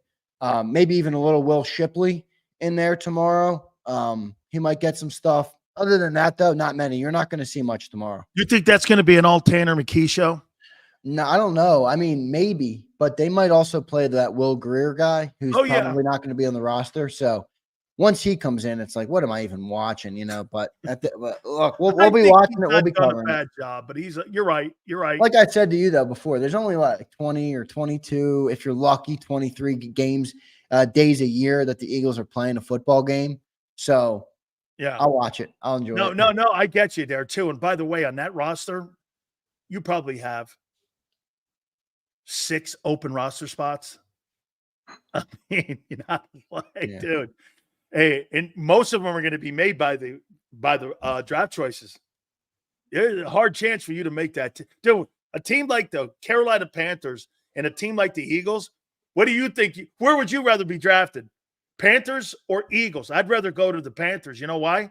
Chances of me making that ball club are a lot better than me making the Eagles. Oh yeah, from a personal standpoint, no doubt about it. But if you're a solid player and you're going to you better be a first or second rounder. No, if you're in Philly, man, if you're in Philly and you get drafted, you're going to make the squad. So you think Anaya Smith's making the squad? I do. I think they're going to. Oh my God! Wait, listen. I think they're going to keep AJ, Devontae, Dotson, Britton Covey, Johnny Wilson, and Anaya Smith. I think Paris Campbell, John Ross, all those dudes are out. Goodbye. And we say goodbye to Xander. Don't forget. Are you doing anything on the weekend? Yeah, we're doing a hit after the game. Everybody's asking me if I'm doing a game stream tomorrow. I don't have it in the plans. I'm not in my main studio. I'm down here in the beautiful Cape May, New Jersey. So I don't know if I'll be able to do it for the game, but we will be doing a show after the game tomorrow. See that, man? Then he gets into the yacht, and him and Joe Krause go yachting. And Big Sills, just as a blue-collar guy here, man, I just a simple dude here, man. Hit the like button. We'll see you tomorrow, Xander. Great stuff as always. Thank you so much. Don't forget Birds 365 with him and John McMullen. Thanks, Xander. Later, Sills. You got it. Guys, do me a favor. Jason Cole will do some national NFL news. By the way, I still got to get to my Big Sills 2 Deep. Okay? My Big Sills 2 Deep for the Philadelphia Eagles. I got one more coming up. Hit that like button. Keep it here, National Football Show. Michael Vick at BetUS.com. Catch an incredible 125% sign-up bonus on your first 3 deposits, plus 10% gambler's insurance. BetUS, my online sportsbook and casino. If you missed any of today's show on the JAKIB Media channel, listen to the podcast on your way home. Available on YouTube, Apple, and Spotify.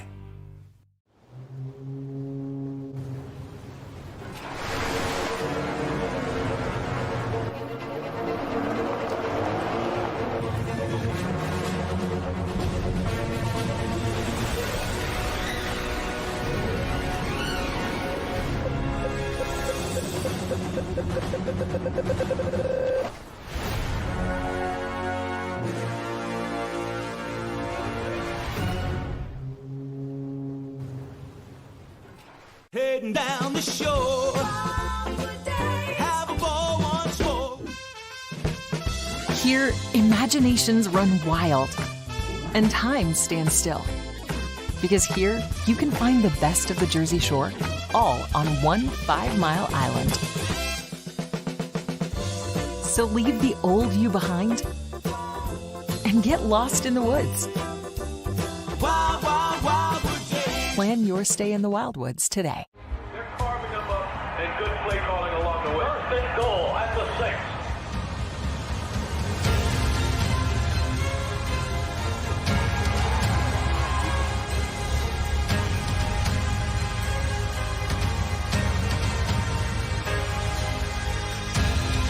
On the field of life, First Trust Bank is there for you. Champions on 3. 1, 2, 3. Because Philadelphia dreams deserve a Philadelphia bank. Win and save this baseball season from Colony Pools and Power Washing, a local company serving Delaware, Delco, and Chester County since 1970. Are you tired of looking at your green house? Is your roof, siding, deck stained green from algae and mold? Let the experts pressure wash your home and take the pressure off of you. Win with Colony Pools and Power Washing.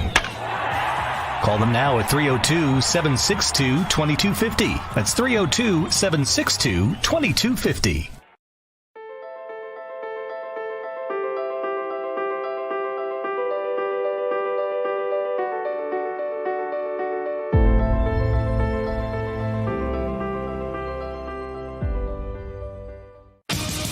The greatest fans on earth.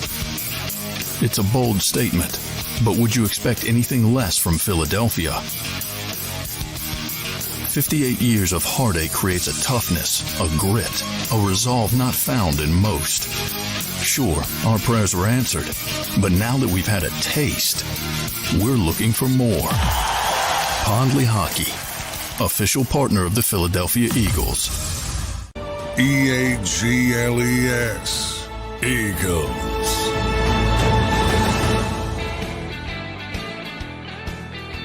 Big Sales National Football Show. Please hit the like button. I got a list of players that people have said that are snubs for the Hall of Fame, and our Hall of Fame voter, Jason Cole. I love playing along with that. We had my friend Howard Balzer, and Howard Balzer says, bring these up to Jason. We'll talk some current NFL, a lot of news going around the table. We'll ask him about the Dotson deal. Does that change the room a little bit? Also, Philly Godfather will join us at 5:30. Guys, please hit the like button. You're absolutely killing it. We can't thank you guys enough. So thank you very much. Real quick here. College football tomorrow, and it's going to be in Ireland. It's Florida State and Georgia Tech. I love game day. It's the best show that ESPN has ever had, is College Game Day. It is the greatest production show. It's the greatest show they've ever had. I'd say it's the second best pregame show of anything. I'd say that if you're really looking, if you're going to put them in order, the TNT guys with Shaq and Barkley are number one. The number two show would probably be Jimmy and the Sunday Crew with Fox, and then this thing with Game Day. I love Game Day. I get up to watch game. Game Day's been around a long time now. They didn't have anything really like that when I played because ESPN was just getting. Actually, their first broadcast of a college football game was a game that I played against South Carolina. That was ESPN, Tim Brando. Hey, Yale, did you know that? Big Sills was in a game. It was ESPN's first college football game they ever broadcast. Was South Carolina versus Miami. We went into Columbia, South Carolina, and we beat the shit out of the Gamecocks. I mean, we tore them a new one. They opened that William Bryce Stadium. They opened a brand new stadium, and they were going to schedule us for like a homecoming or something. We were like, okay, that's not something you want to do. I think we beat them 38-6 or some shit. We crushed them. Actually, too, I think Shannon Sharp's brother, Sterling Sharp, was on that Gamecock team. They had some pretty good ball players that were on that team, but we beat the bejesus on them, out of them, man. I think everybody had a sack in that game. It was crazy. It was crazy, but it's a really nice stadium. Got you there, Big Joe. Appreciate it, man. They love their college football down there. Do they ever? And they got great barbecue sauce down in South Carolina. Great stuff. Big Sills, how did you survive the meteors? Not sure what you mean. Entertainment Sports Network. That's when ESPN used to be ESPN. Okay? Let's see. Sterling Sharp and Eric Allen deserve to be in Canton. Sterling Sharp? If Sterling Sharp doesn't get hurt, he had a really nice career up in Green Bay. Okay? By the way, James Jones, NCAA in Ireland, FSU. Yeah, hey, I like the fact that they're doing some of these games overseas. We used to do something to that ilk. I don't think we ever we did the kickoff classics. I think we were in either the first or the second. We played against Bo Jackson in Auburn, and we smoked them. We smoked Auburn. Hey, Yale, get this. Our first 4 games that year, Florida, Michigan, Auburn, Florida State,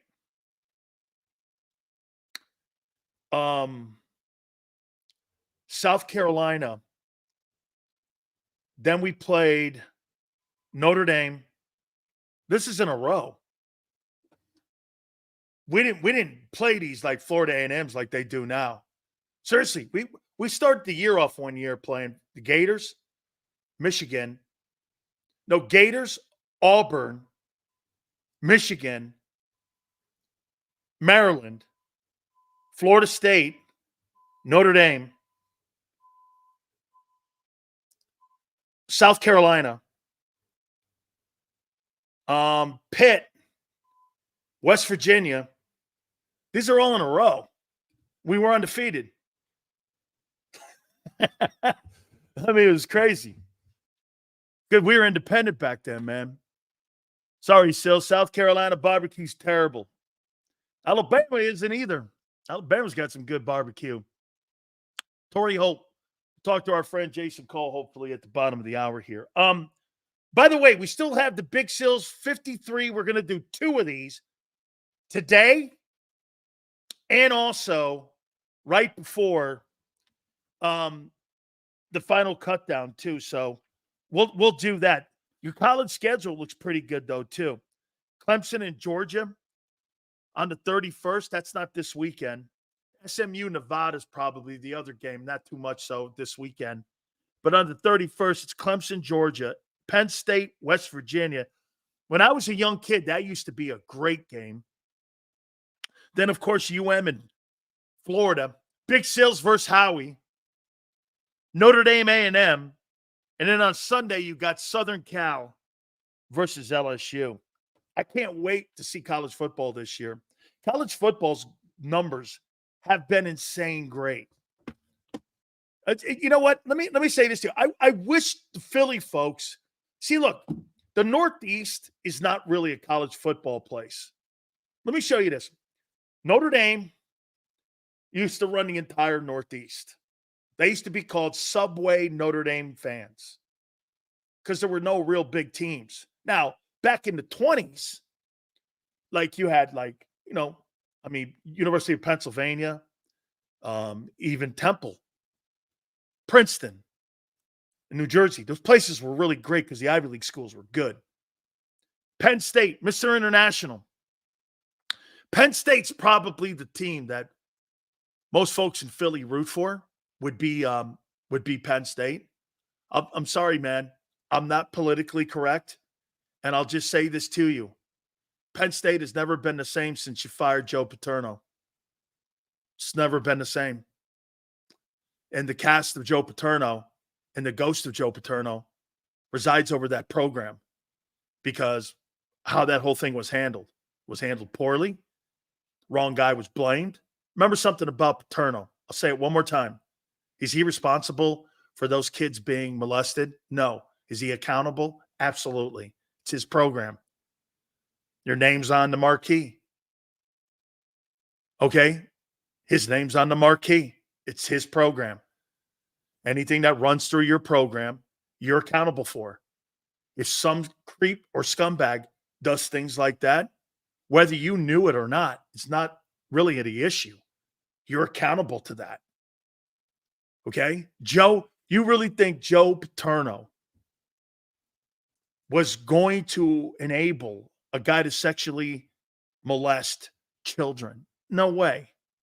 But do I think he possibly turned a blind eye to it because of the health of the program and him chasing down Stag's record for the all-time wins? Probably. Hey, dude, you stay too long, you get vilified. That's what happened. He stayed too long. Dude, as soon as he gets the record, he passes Stag. He passes the record by beating Illinois. The story came out the next week. I don't even think he got a chance to coach Nebraska, the Nebraska game. Hey, Mr. International, sometimes in the quest to chasing greatness, you lose your identity. And you lose morality. I happen to really revere Joe Paterno a lot. I've told you the story numerous times about Paterno and, how he felt about me. He thought I was a better football player than Jerome Brown. And I always ended up, after the years, I always told him, no, I had a better year than Jerome did his senior year. Was never better than the guy. I never was, and everyone knows that. I don't think that. But I had a better year. And he always told me that too. And, he always said it was a mistake that I didn't go or have a chance, to get to Penn State. And I've said this before. And, this is one of the things that I save a lot. Coach Paterno was college football god. Damn shame what they did to him. Wayne, I always show this. This was in the Miami Herald of what Paterno said, and I save it. And I'll read it. Miami defensive tackle Dan Sileo, whose eligibility is being questioned because when I transferred, I graduated. I mean, I had all the credits, but now you can transfer and it doesn't matter. Transfer rules are different. Even if you had the credits, I thought we had the credits. I graduated. I could transfer anywhere I wanted. Well, his eligibility is in question. Is no average sort. A dominating lineman who bench presses 540 pounds. Strongest man on our team, says Coach Jimmy Johnson. Of Sileo. Earlier this year, Joe Paterno, Penn State coach, thought Sileo was Miami's best defensive lineman. Yes, even better than consensus All-American Jerome Brown. And I always thought that was really cool. And he came up to me after the Penn State game and, tapped me on the shoulder. I'm waiting at the airport. I've told some of you guys the story. I'm waiting at the airport. Joe Krauss would like this. I'm waiting at the airport. It's my birthday, January 3rd. I'm waiting at the airport to get on the plane to fly home to Connecticut. And Paterno taps me on the shoulder. He goes, can I sit down? I go, okay. He goes, you played awesome. You and Jerome are as good as Matt Millen and Bruce Clark. He goes, you guys are as good as Bruce Bruce Clark and Matt Millen. And I sat there and I go, Coach, we just got beat. He goes, well, one, because you two guys didn't play. You two guys were terror shows. Mike Missinelli wrote a book about me and Jerome that night. And we were like, I was like, thanks, Coach. It's my birthday today. He goes, oh, happy birthday, man. I'm going, happy birthday. He goes, kid, I think you're going to be a great football player. And I think you are a great football player. It's really a privilege to meet you and play against you. Because I wish we took you to Penn State. And I go, Coach, it's the black shoes.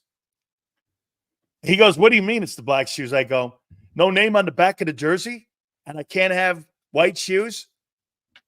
I told Notre Dame the same shit. He started laughing. He goes, holy cow, you're kidding. I go, nah, you had Jerry Sandusky came to my house. He came to my house and recruited me. He goes, that's right. Jerry was the Northeast recruiter. And I go, yeah, he was in my house. He talked to my grandpa.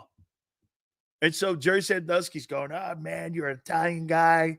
My grandfather kept going, you look like my uncle. He looks like Bucky. Paterno looks like Bucky. And I'm going like, he did. Because, hey, in my high school, this little guy comes walking at me at my Catholic high school. You're going to love this. Hopefully we get a hold of Jason Cole here soon. So I go, Tony Brown, my friend who went to Pitt, who goes like this, hey, Sills, that's Joe Paterno. And I'm like, that's Joe Paterno? Okay. So that's Paterno. And Paterno's walking towards me in my, he goes, hey, Sileo, come here. I thought it was my Uncle Bucky. Oh, man. Craziness. Hit the like button, guys. We so appreciate it. There are so many storylines as we head in to the final week of the exhibition season for the NFL here. So many storylines.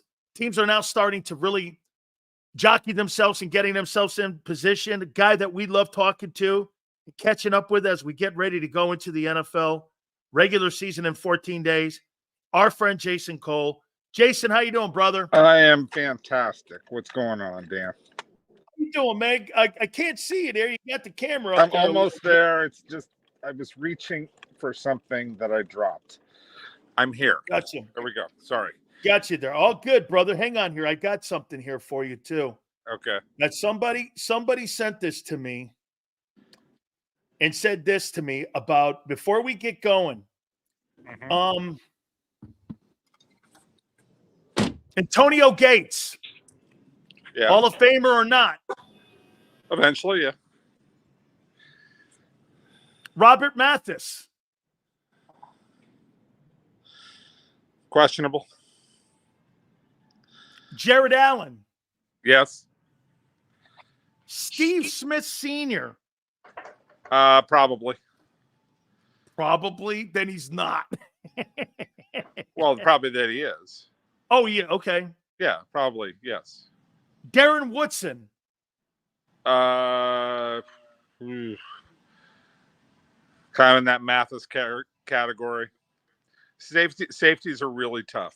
I just got to tell you, safety, because we got a glut of safeties right now. It's a tough position. I got to say that. Eric Allen. We've had that argument a bunch of times. I think the numbers are there, but there's what stops him, in your opinion, because it's 50 dudes? What stops him from getting the knock on the door, in your opinion, Eric Allen? I don't think there's enough team success. You know, and that's not to say the team was bad. I mean, he played on some pretty great defenses, right? But some of it is like there was just not enough team success, and that was a line-oriented defense, not a secondary oriented defense. Which is not to say that the secondary was bad, but you know what I'm saying. Like the guys up front were the ones who drove that defense, And I think that weighs against him a little bit. I mean, so you look at him as like Rondé, in your opinion, is better than him. I didn't say that, but Rondé's in, right? I don't know how. Well, he's in. I mean, he was. Sometimes this is the right advocate, the right argument, the right demonstration, the right set of stats popping out enough times. And Rondé does have a ring. You know, that defense was probably for a longer period of time better. You can make that argument. Probably had better overall personnel as well. But these are really fine shades of gray. Like people think that this is like an easy, you know. Like, no, I don't. It's just like you're trying to divine the very, very, very, very good from the truly great, from the truly famous. And sometimes it's easy. Like you say, it's like when, you know, Deion Sanders has a fair point. Like you should just say somebody's name and they're Hall of Famer. But that's not true for every person, right? Like if you say Zach Thomas in South Florida, people go, oh yeah, Hall of Fame guy. You say Zach Thomas in Seattle, like they're going to go Bobby Wagner. Oh, absolutely. Yeah, I think he's better too. I don't think Bobby Wagner is a better player than Zach Thomas, but you know, it's close enough that I understand. Let's say this. People who say that Bobby Wagner is a better player, like I'm not sitting here saying, oh my God, that's a horrible argument. Right? Like no, you're right. It's Apple. Sometimes, like you say, Sam Mills and Zach Thomas, you're like, well, you know, then I could go like this. How did Fred Dean get in? I mean, honestly, how's Fred Dean in? I get it. Depends, right? Sometimes right room. So like right time, right moment, and great pitch man. Oh, if you have Ira Kaufman as your pitch man, oh yeah, you might as well just put the jacket on right now. Like Ira Kaufman, like it's almost like John Facenda came in and did the introduction. Like that's how good Ira Kaufman. Our friend in Miami too. If he had your back and you were, that's why many of those Dolphin guys went in. Yeah, Edwin was good. Edwin, you know, he lost some steam with a few guys like Kuchenberg. He could never get Kuch over the line. And I'm not saying that Ira's gotten everybody over the line, but Ira was able to, like, Ira's greatest line ever was like introducing Warren Sapp, which is why Warren Sapp went in on the first ballot. When I didn't know that Warren Sapp was a first ballot guy, I thought Warren Sapp was a Hall of Famer, but he went in first ballot on the same year that Strahan. He wasn't up against Strahan. Strahan was in the same pool, and Strahan didn't make it. But Ira Kaufman just did the most brilliant thing. He goes, I know, guys, Warren Sapp was an asshole. But it crashed. Is yeah. But, I mean, you're right. Yeah, Warren is Warren. But he said it, and it like diffused the whole argument. And I'm not saying that argument hasn't come back, and it makes me think about other guys, you know, in other situations, because Warren was such a douche to Mike Strahan, you know, flaunting the I'm a first ballot guy over you like stuff. It was so small. It was so beneath being a Hall of Famer. Guy. It was so petty. It was so petty, and so it made me think, you know what? If it's a time going with the guy with class. Yeah. You know, but that was my first year voting. So my first year voting was the year that Sapp got in. You know what? I'm very fortunate to have been covered by two people, and I became exceptionally close to these two men who I didn't realize at the time on how instrumental they were in formulating how people look at the NFL today. Obviously in Miami, I used to go to lunch and dinner with Edwin Pope all the time. He just loved me. Mm-hmm. And then Tom McEwen in Tampa. When I got to Tampa, God, he loved me, man. I mean, Tom McEwen was maybe the most. Yeah, because you were a quote machine and a storyteller, and you bet, man. And but plus he knew I was a big mouth, even though I used to get on his ass because he was a Gator. I used to kick his ass because he was a Gator, so it used to bug me. But I'll tell you one thing, man. Tom McEwen had a lot to do with the Bucs getting to Tampa. If it wasn't absolutely. for him, he was one of the most instrumental people in getting the Bucs. All right, what'd you make of the Jahan Dotson deal with the Eagles yesterday? Now look at what they have. They got Devontae Smith, they've got AJ Brown, they've got Goddard, they got Barkley, they've got Hurts, they got the top 3 offensive line. Defense is still a question mark. Does that put them more in the room there with Detroit, in your opinion, and San Francisco as the top 3 teams to beat, maybe Green Bay to beat in the NFC? I think it gives them. We'll see how Dotson figures in. Like, how many balls are there to go around? No, and get this too, Jason. There's a lot of question marks on the guy's toughness and competitiveness that's being come now. Could that be Washington eking that out because they don't want to look like they gave up on the 16th pick 2 years ago? So that could be some of that too. But you're right. I brought this up yesterday with everybody. Hey, how many footballs do you think are going to go around? Who's going to sacrifice? So I don't know, man. I mean, what kind of factor do you think he's going to be, really, where you have 2 guys catching 100 footballs a year? Well, and I think the running back's going to get a pretty good share. Yeah, I agree. I think that they want to make life easy on Jalen and say, look, if it's not there, just dump it down to this guy. You know, let Saquon catch 50 or 60 balls. And so you start looking around going, okay, we got 600 throws, 60% completion on that, 360 balls to go around somewhere in that area. You just accounted for 260 right there, right? Yeah. And Goddard's got to get his. Right. He's going to, if he's healthy, he gets 70. Right. So I like Dotson as an addition, especially as a number 3 guy, and gives you some terrific depth. But I don't know that he catches more than 40. No, I think that's the number I landed on. 30 and that feels kind of high. But the other side of it is it's cheap depth, right? So yeah, you know, somebody gets dinged and you can't, they can't play, or you need to give somebody a week or 2 off, something like that. Dotson gives you some insurance, but in total, like I said, 40 balls, 30 balls, and like good teams find cheap guys to play that role. But the trade wasn't that expensive, so no. Yeah, third rounder, but they got control of a rookie contract that's only $1 million a year, Jason. Yeah. So, like you said, if you were going to pay for a veteran, you'd be paying more money. A little bit. You wouldn't give up the draft. I mean, it's 6-1, half dozen. It's a good opportunity cost to get a guy who can come in and play for you. But when you talk about, does he make the difference between them and the 49ers? I go, no, not really. Doesn't. He's not a game changer.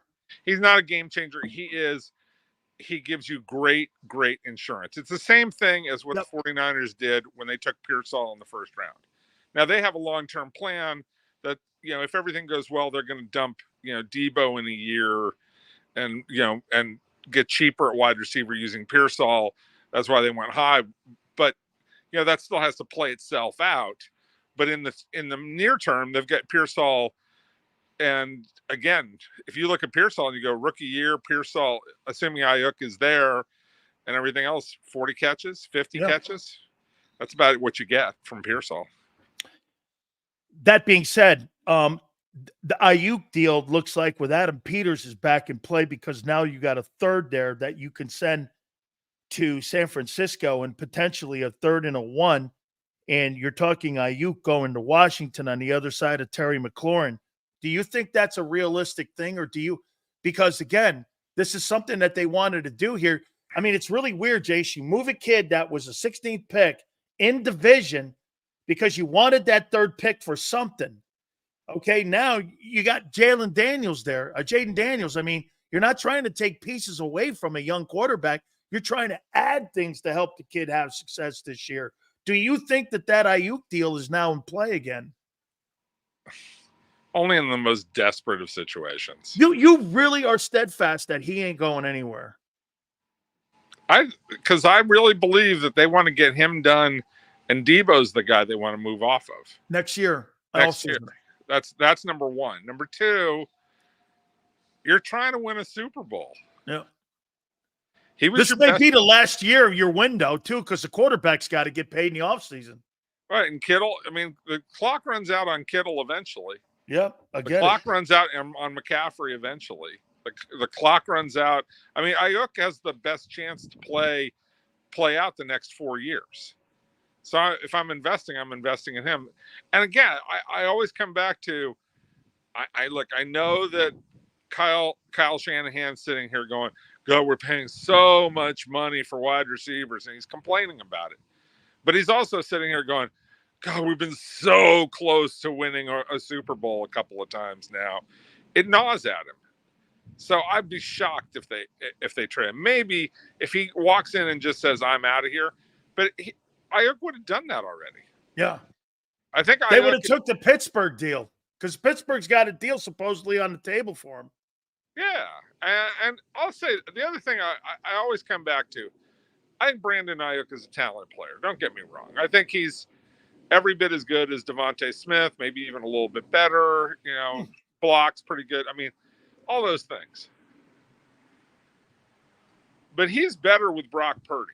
Oh, yeah. And Kyle. And Kyle. But he benefited the most from Brock Purdy, because Brock Purdy forced him to go, oh, I might get the ball in this situation. I'm the fourth option. I might get the ball here. And that happened really early on. And Purdy, in the best way a quarterback can, has held his feet to the fire and said, I expect you to be there, dude. There's a great chemistry between those two guys. And that's a reason why, one of the big reasons. I mean, again, Aiyuk is super talented, but his first 3 years in the league, first couple of years especially, when he had Jimmy Garoppolo and some other guys, he was not as sharp. No, he was a dude. Yeah, but he's really become, he's blossomed into, and I don't want to say special, but the best he can possibly be, which is a very good player. He's in the T. Higgins room. Like that kind of guy. Yeah, I would say. T. Higgins is a good player. T. Higgins is a good ball player. Devontae Smith, really good player. Now, true number one, no. But really good player who's going to get paid, who gets paid. Definitely. Jason, two last ones here, and I saved this last one here. We may end up only on this one here because I have to ask you this. Boy, I'll tell you something, man, and I know you covered the Dolphins for so many years. I have a problem with the fact that the Brian Flores case is going to be heard in 10 days. And that lawsuit against Stephen Ross is going to be heard in 10 days. And all of a sudden, you got Tagovailoa coming out calling Brian Flores a scumbag or a horrible human being, not a very good man. And all of a sudden, you're sitting here going like, the guy's been out of the building for 2 years. I mean, I was uncomfortable with Tua. How about the timing? I mean, I get he got the bag of money, Jace, but the point of you covering for your owner, if there is something there like that, and I actually like the way Brian Flores answered. Hey, maybe you know what? I got to work on being a better communicator. I'm sorry somebody thinks like that. He's even getting killed for answering a question like that and being honest. I mean, what did you make of that whole thing? I was uncomfortable with Tua, doing it a couple of years later. I didn't know about the timing on this until afterwards. And so he's doing it. Maybe he's doing his owner a solid. But let's face facts. Brian Flores did bring that on. I mean, Brian Flores bought it. But this is old news. I know it's old news, but Tua hasn't said it out loud, and now he feels comfortable about saying it because the contract situation. Because he got paid. He got paid. He's, he feels better about himself playing for a guy who's highlighting him. All those things, all the things that make you more confident and more willing to say whatever it is you want to say, right? And so Tua finally did that, and he answered. And the other side is he was answering a question of a compare and contrast between McDaniels and Flores, And when he brought in Flores doing the compare and contrast, you know, he remembered back to how negative it was with Flores. And so, look, I think the answer is honest, and I don't have a problem with an honest answer for both. But I would like Tua to like move on a little bit.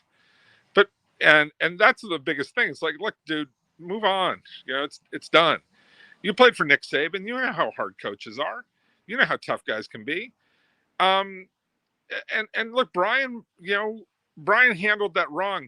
Brian thought he was doing what Belichick did with Brady. And there's people don't understand. He did change the culture down there, Jason. Brian they started winning. He did start winning. Brian did a fair job.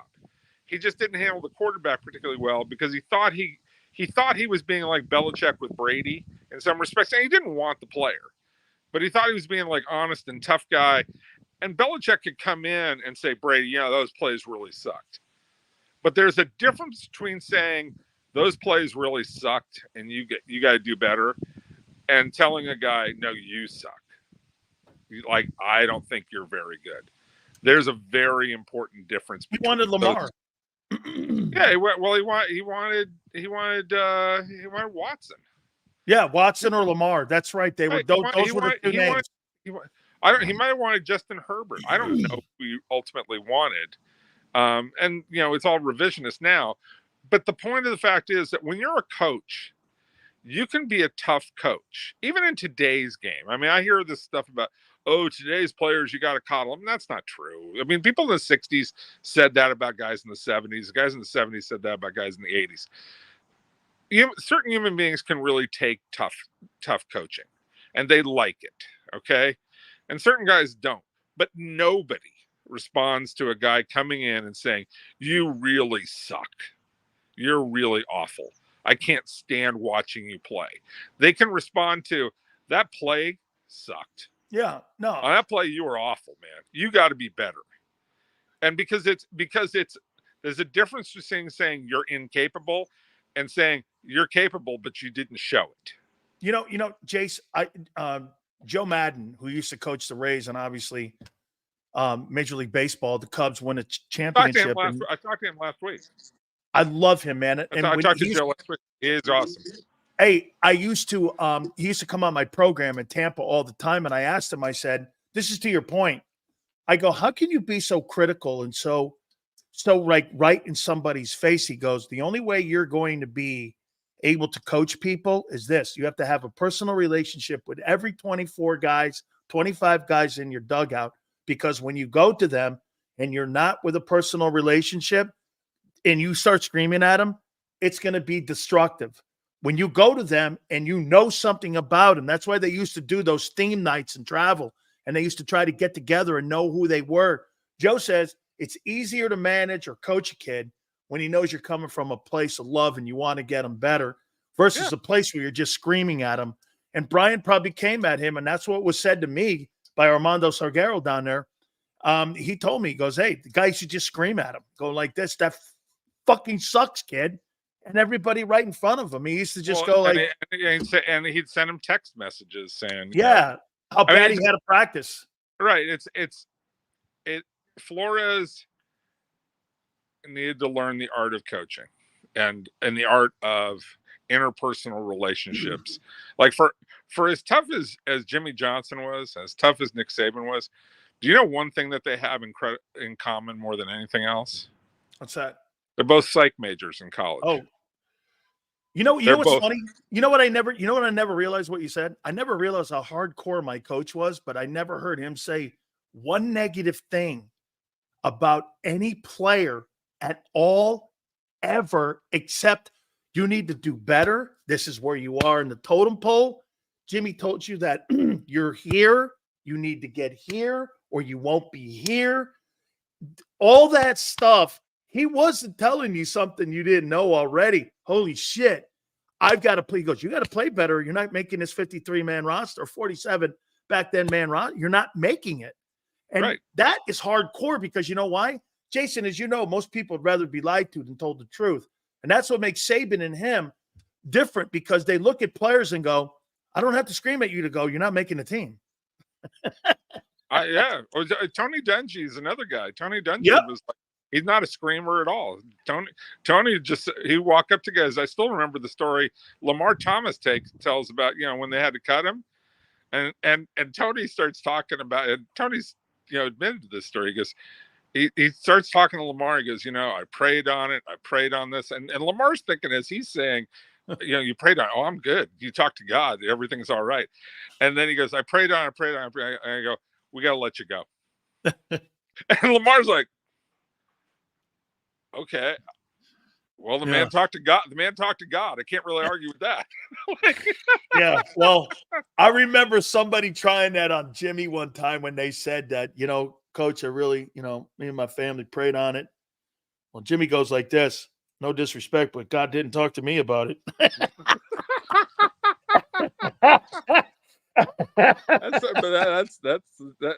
That's Jimmy's. The older I get, the more I appreciate like guys just telling it to you. Shanahan was like that too.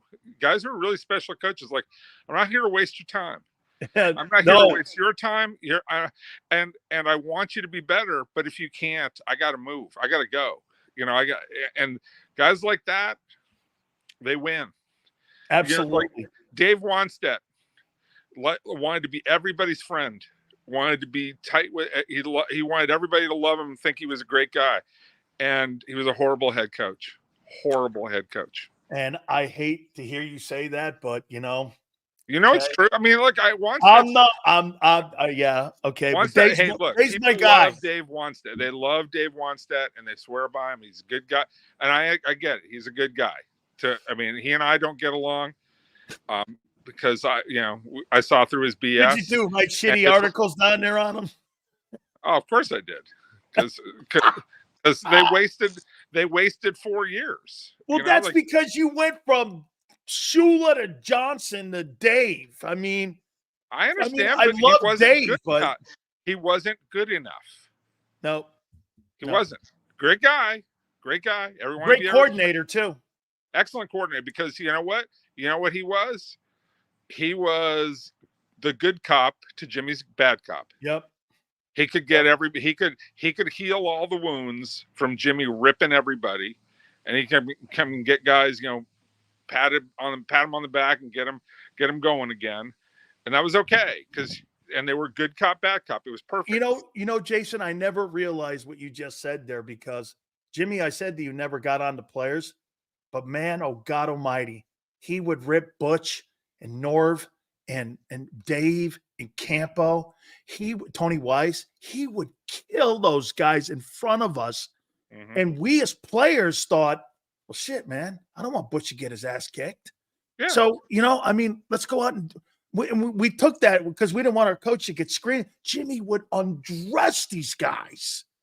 He would, but it was kind of a setup gimmick to make us play harder for our position coaches. Yeah. And if you have a smart a coordinator or assistant coach who knows how to handle that, and Dave was good enough to know how to handle that. But when it came time to be in the big chair and to get on guys, he couldn't do that. It wasn't him, and that's okay. I'm not saying he's a bad human. He was just a bad head coach. No. He's a terrible head coach. He wants that in Butch. They're family to me, but hey, Butch wasn't a very good head coach either. I mean, he rebuilt Miami, did a nice job at Carolina, but and then Dave went up to Chicago. Actually, Cleveland didn't work. They offered that job to Jimmy first before they gave it to Butch. Which one, Cleveland? Yeah, Cleveland. We talked about it. Oh yeah, that's right. Yeah, they offered it to Jimmy, and Jimmy turned it down. He said you should talk to Butch. Let me go, Jace. I appreciate it, brother. Man, I'll talk. Have a great football weekend. You bet. Jason Cole, our good friend. Make sure you guys please hit the like button. Do not forget our great friends at BetUS. That's right, my friends. If you're looking for a new book this coming football season here, hell, we're already here. JAKIB Sports and BetUS have teamed up to give you guys one of the absolute funnest seasons that you could possibly have. 125% bonus with your first 3 deposits up to $2,000.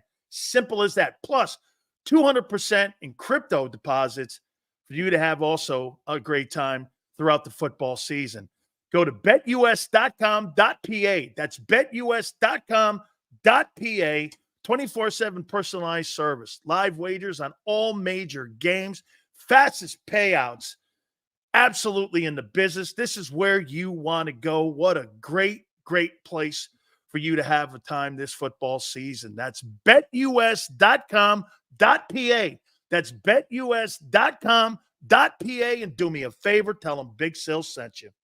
Michael Vick at betus.com. Catch an incredible 125% sign-up bonus on your first 3 deposits, plus 10% gambler's insurance. BetUS, my online sports book and casino.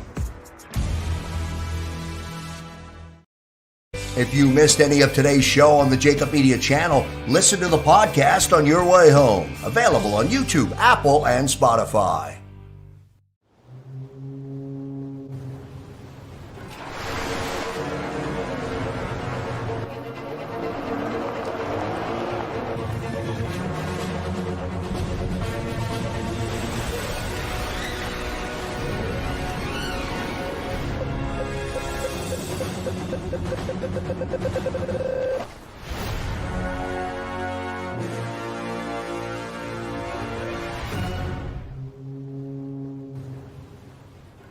Heading down the shore. Have a ball once more.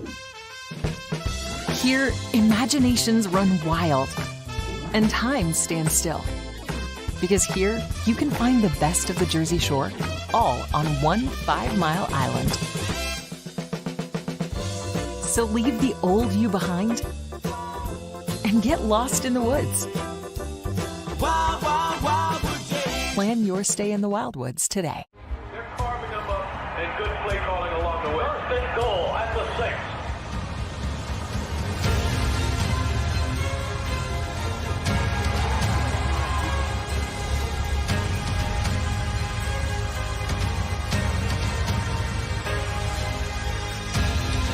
On the field of life, First Trust Bank is there for you.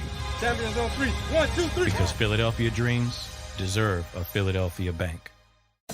Win and save this baseball season from Colony Pools and Power Washing, a local company serving Delaware, Delco, and Chester County since 1970. Are you tired of looking at your green house? Is your roof, siding, deck stained green from algae and mold? Let the experts pressure wash your home and take the pressure off of you. Win with Colony Pools and Power Washing. Call them now at 302-762-2250. That's 302-762-2250.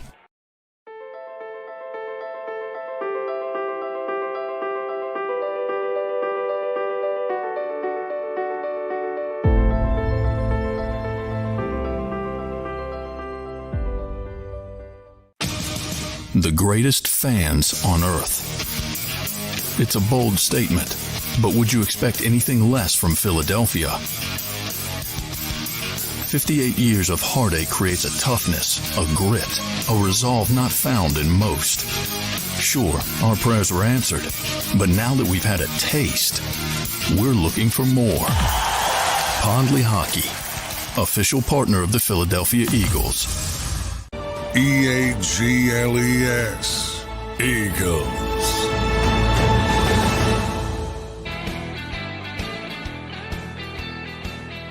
Big Sills, by the way, Big Sills, second to last depth chart, 53. August 23rd, going into the final exhibition game versus the Minnesota Vikings on Saturday. Here's my projected 2 deep. I call it 2 deep. It's not the 53-man roster, so to speak, but it's 2 deep. Okay? It's still about 44 dudes.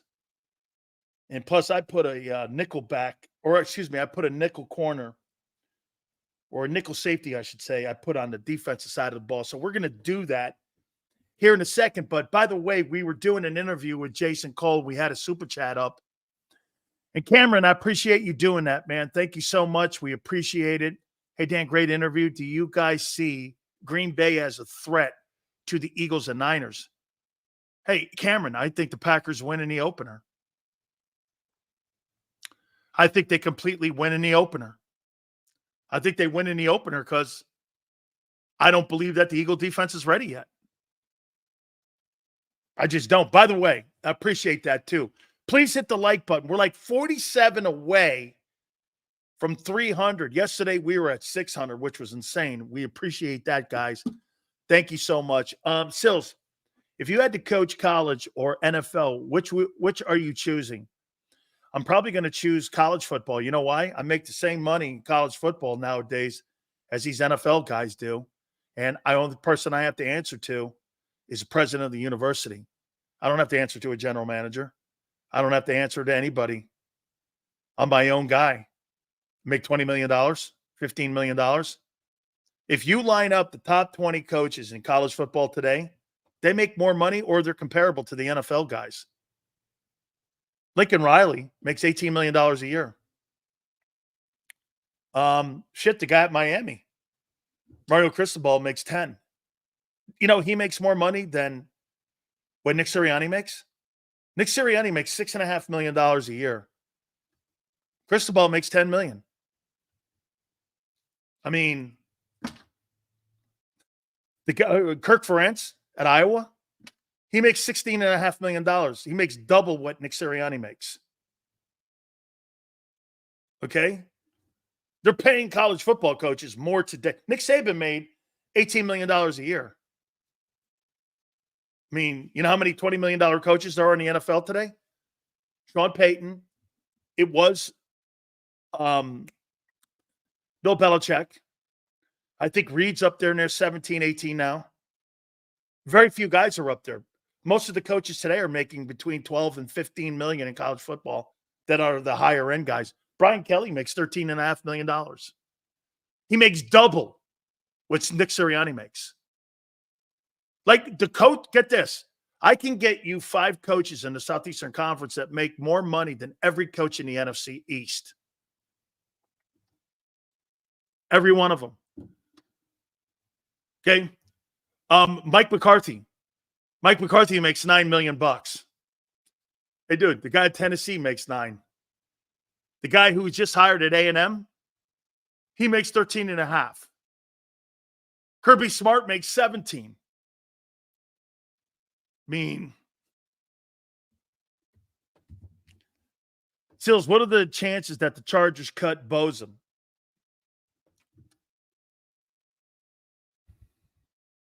50-50. 50-50.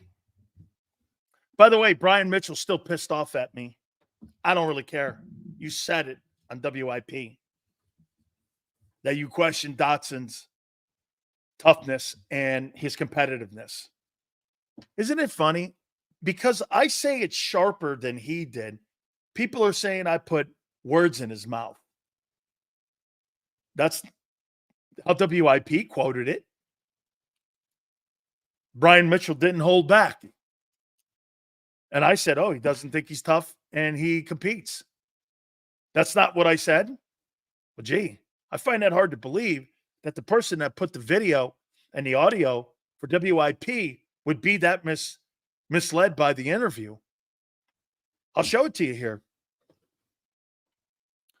I mean, I screenshot it because I wanted to send it. And I got Brian's number and I said, Huss, WIP even said what you said. And I mean, what did they mischaracterize too? Also, you were actually on their station. And I don't think he said anything wrong. And I don't know why he started crying about it. Here's exactly, I screenshot it. Brian Mitchell did not hold back when talking about Dotson on yesterday's show. Brian Mitchell questions Dotson's competitiveness and his toughness. Why would you try backtracking on something you said? And I said, well, he doesn't like to compete and he's not tough. And then Brian goes, that's not what I said. Yes, it is. Yes, it is. Hey, James, you're a Washington Commander fan. By the way, the legendary Philly Godfather would join us at the bottom of the hour. Is Brian Mitchell right? Is he right about Dotson? Was he right? when he said he lacked toughness and competitiveness? Damn. The hell you doing in the league? You can't compete and you're not tough. Hoss, you need to find a different profession. You need to find that sport with the shuttlecock, the badminton thing. Okay, I mean, yeah, hey, I'm not tough and I don't compete. Well, shit, wait a minute. You got to compete in badminton. You got to compete in a card game and like Tonk or spades or bridge. Okay, I mean, B.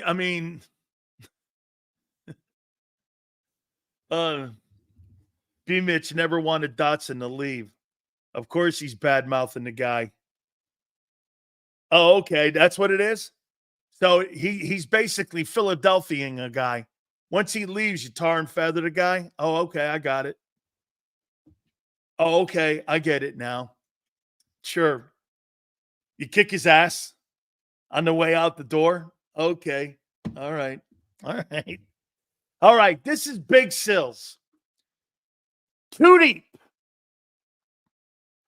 I don't really think there's going to be much to be said about the first team offense. Okay? I really don't. Jalen Hurts is your starting quarterback, obviously. I got Kenny Pickett too. Okay? Got Kenny Pickett too. Barkley, you're running back. I got Kenny Gainwell backing him up. A.J. Brown, wide receiver, backing him up. I hate to do this to you. Okay? I do. I got Paris Campbell there. I disagree with Xander. I can't believe that guy, Anaya Smith, will make the team. I got Paris Campbell. I got Paris Campbell behind AJ. Devontae Smith. I got Britton Covey backing him up. Wide receiver 3, Dotson. And I got Johnny Wilson there.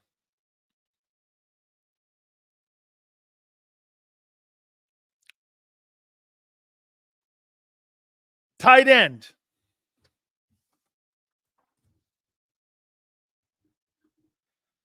Goddard. Backup Grant Calcaterra. You need a new backup tight end. I think Grant Calcaterra is a nice player, but I don't believe he's good enough. He can't block to save his life. Okay? Mulata, left tackle. Fred Johnson backs him up. Left guard, Dickerson. Trevor Keegan backs him up. Juergens is your center. Matt Hennessy backs him up. Micaiah Becton wins the right guard job. Congratulations to you, Micaiah. Tyler Steen is the backup. Sills, if the Gators beat your Hurricanes, you got to wear a Gator. Never happened. I would cut my wrist before I put a Gator thing on my body. Never happened. There's nothing in my house, and I would never have a Gator jersey anywhere near anything in my home. If I saw something Gator, I would light it on fire. Okay? If I saw Howie, I might kick him in the shins. Okay? I mean, seriously, there is nothing Florida Gator. I don't even have an alligator picture, I don't think, in my home anywhere. There's nothing like that.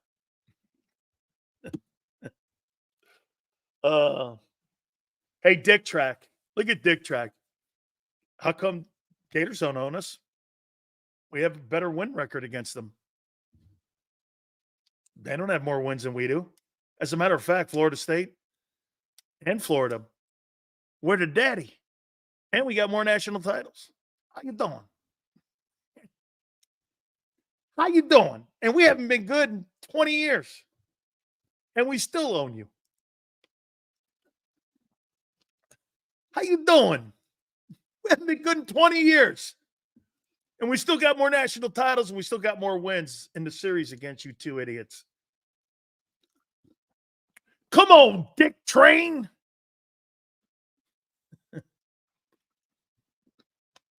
Tim Tebow owns the Hurricane. Hey, good, man. I'm glad T-Bag was good. Or T-Bone. T-Bone, he was good, man. He was really great. Yeah, great. I hear he's now like doing some really good work down in the Philippines. I think he's doing some work. He's doing like circumcisions on people over in the Philippines. He did that when he was in college too, by the way.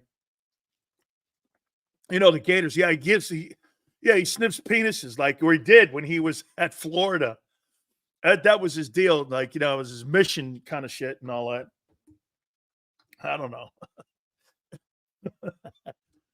Hey, man, hey, I voted for T-Bag for the Hall of Fame or for the Hall of Fame and for the Heisman Trophy. Okay, I did. Hey, Tebow had the worst throwing motion, but boy, he was a good running back. I tell you what, he was a great college football player. He was, man. T-Bag was a great player. Too bad he was a Gator. But hey, can't hold everything against everybody. Hey, am I showing my colors here? I apologize. Not really. 89, 84. Okay. Sileo couldn't hold Tebow's jock. Really? Okay. I'll tell you one thing I did do. I played more football games than he did. How you doing? How you doing?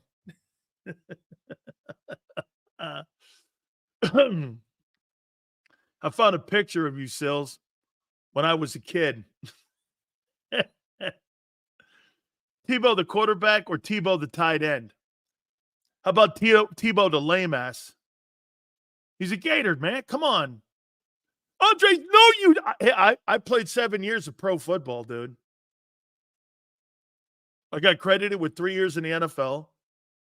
I played 2 years in the NFL's World League. I played 2 years in the Canadian Football League. And I played 2 years of the Arena League, kind of like Kurt Warner did. I played 7 years of football. I got paid pro football money.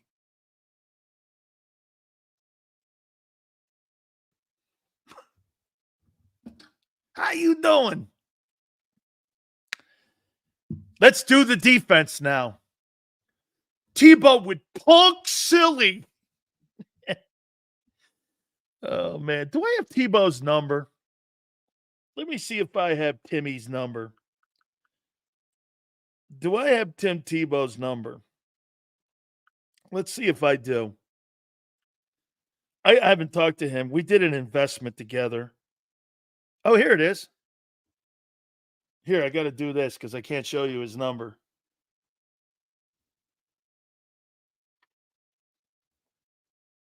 Tim Tebow. In my contacts. I got Tebow's number. I've talked to Tim a bunch of times. Actually met him. Actually like him.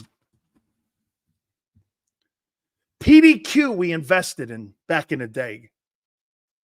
It's a chicken restaurant that my friends who started Outback Steakhouse, Chris Sullivan and Bob Bashan started. And he invested along with Testaverde. He's actually a good kid, man. He's a Gator, though. Remember that. Sills, do you have a football card? You know what I do? I don't have my NFL ones here, but the guy sent me this. You know, the NFL owned the World League.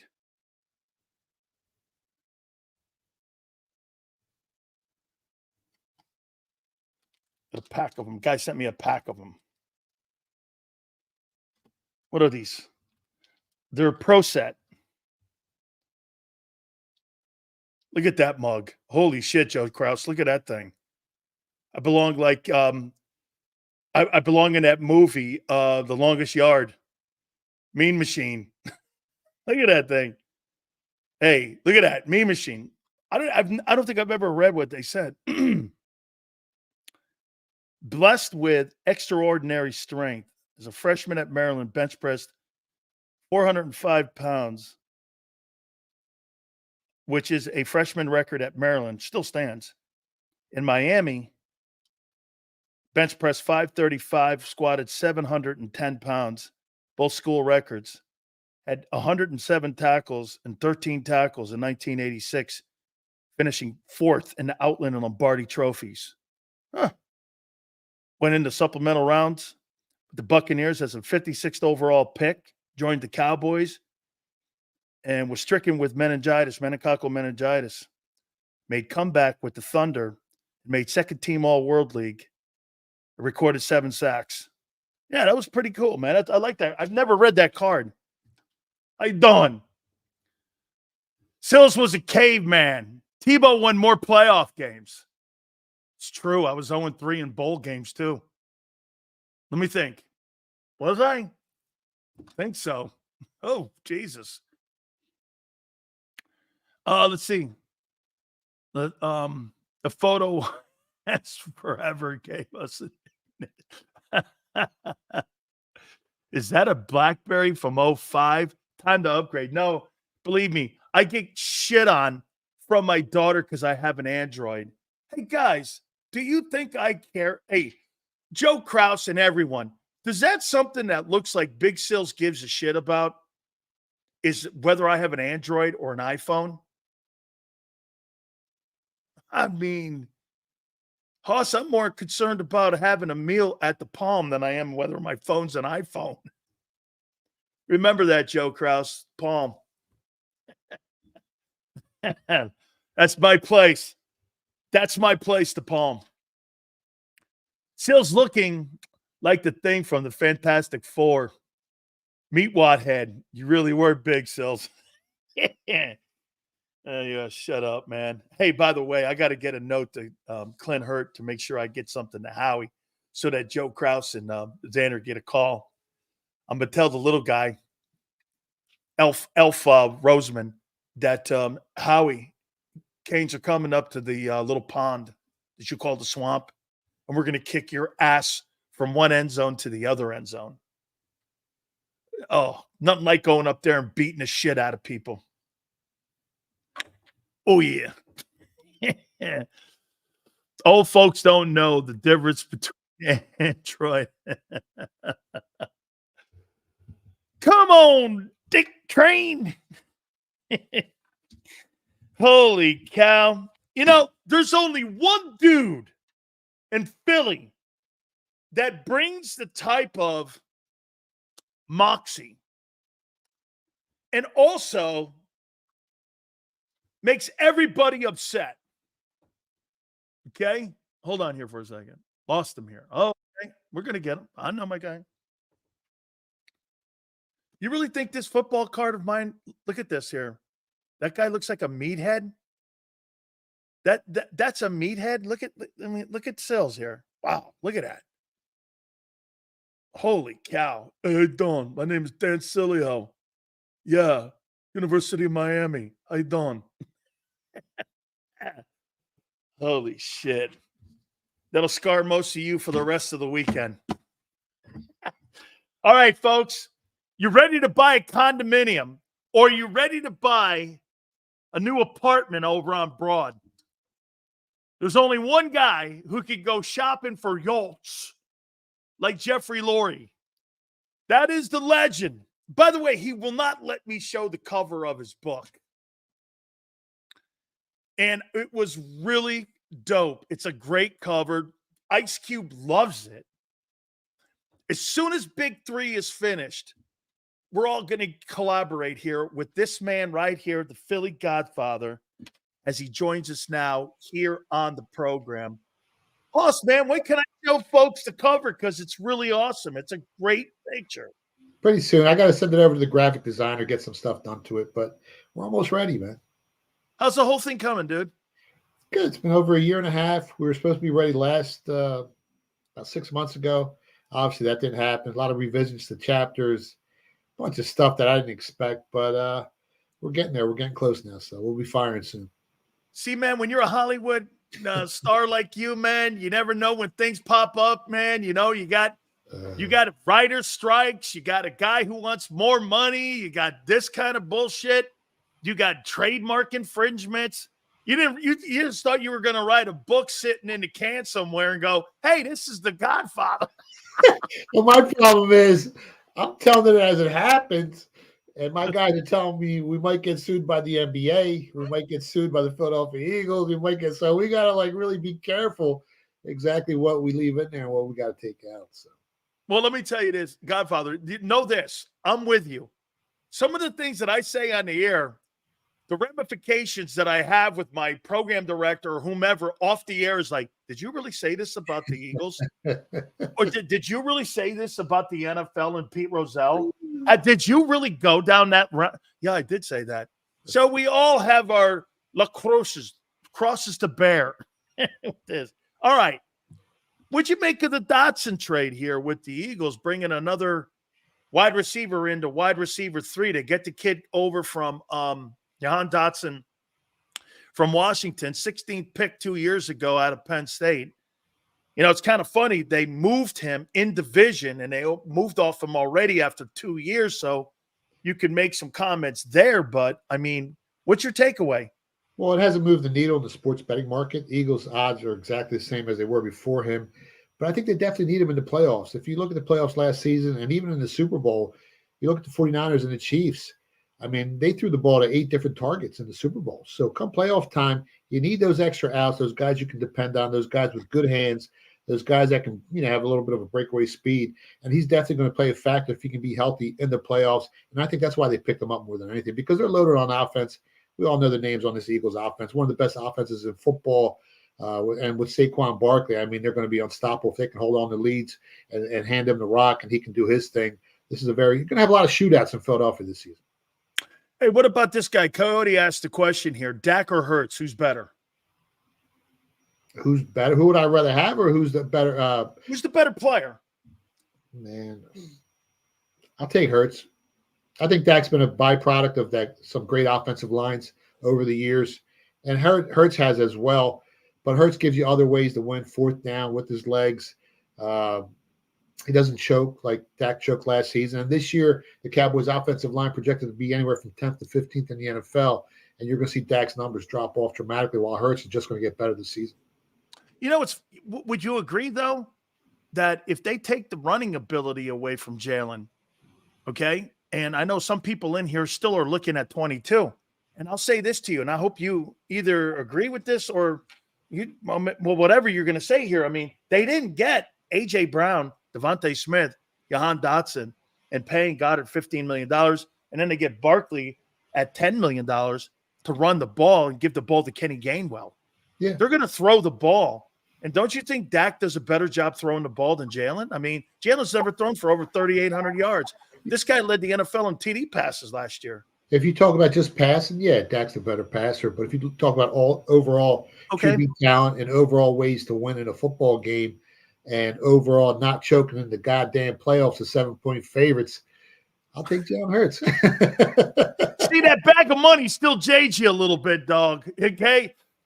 You putting that money on him last year, man. Dak has no chance getting back into your good grace. Oh, man. That was last season was the year for the Cowboys to win the NFC East. We nailed that at plus 200. I mean, that was the year for the Cowboys. And they let it slip through their hands. And this year they got a lot of things going on in the locker room that the Eagles had last season. So expect the Cowboys to regress. We went under 10.5 wins on the Cowboys, and they'll be lucky to get 9 or 10 wins on the season. You know what? Then let me ask you this. If this guy's got all this talent, and dude, you are part of the crew that, in my opinion, what makes you different than me is you put your money on the line. Okay? I mean, the guys in Vegas and you, it's one thing to go like this. Hey, I think the Lions can beat the 49ers in an NFC title game.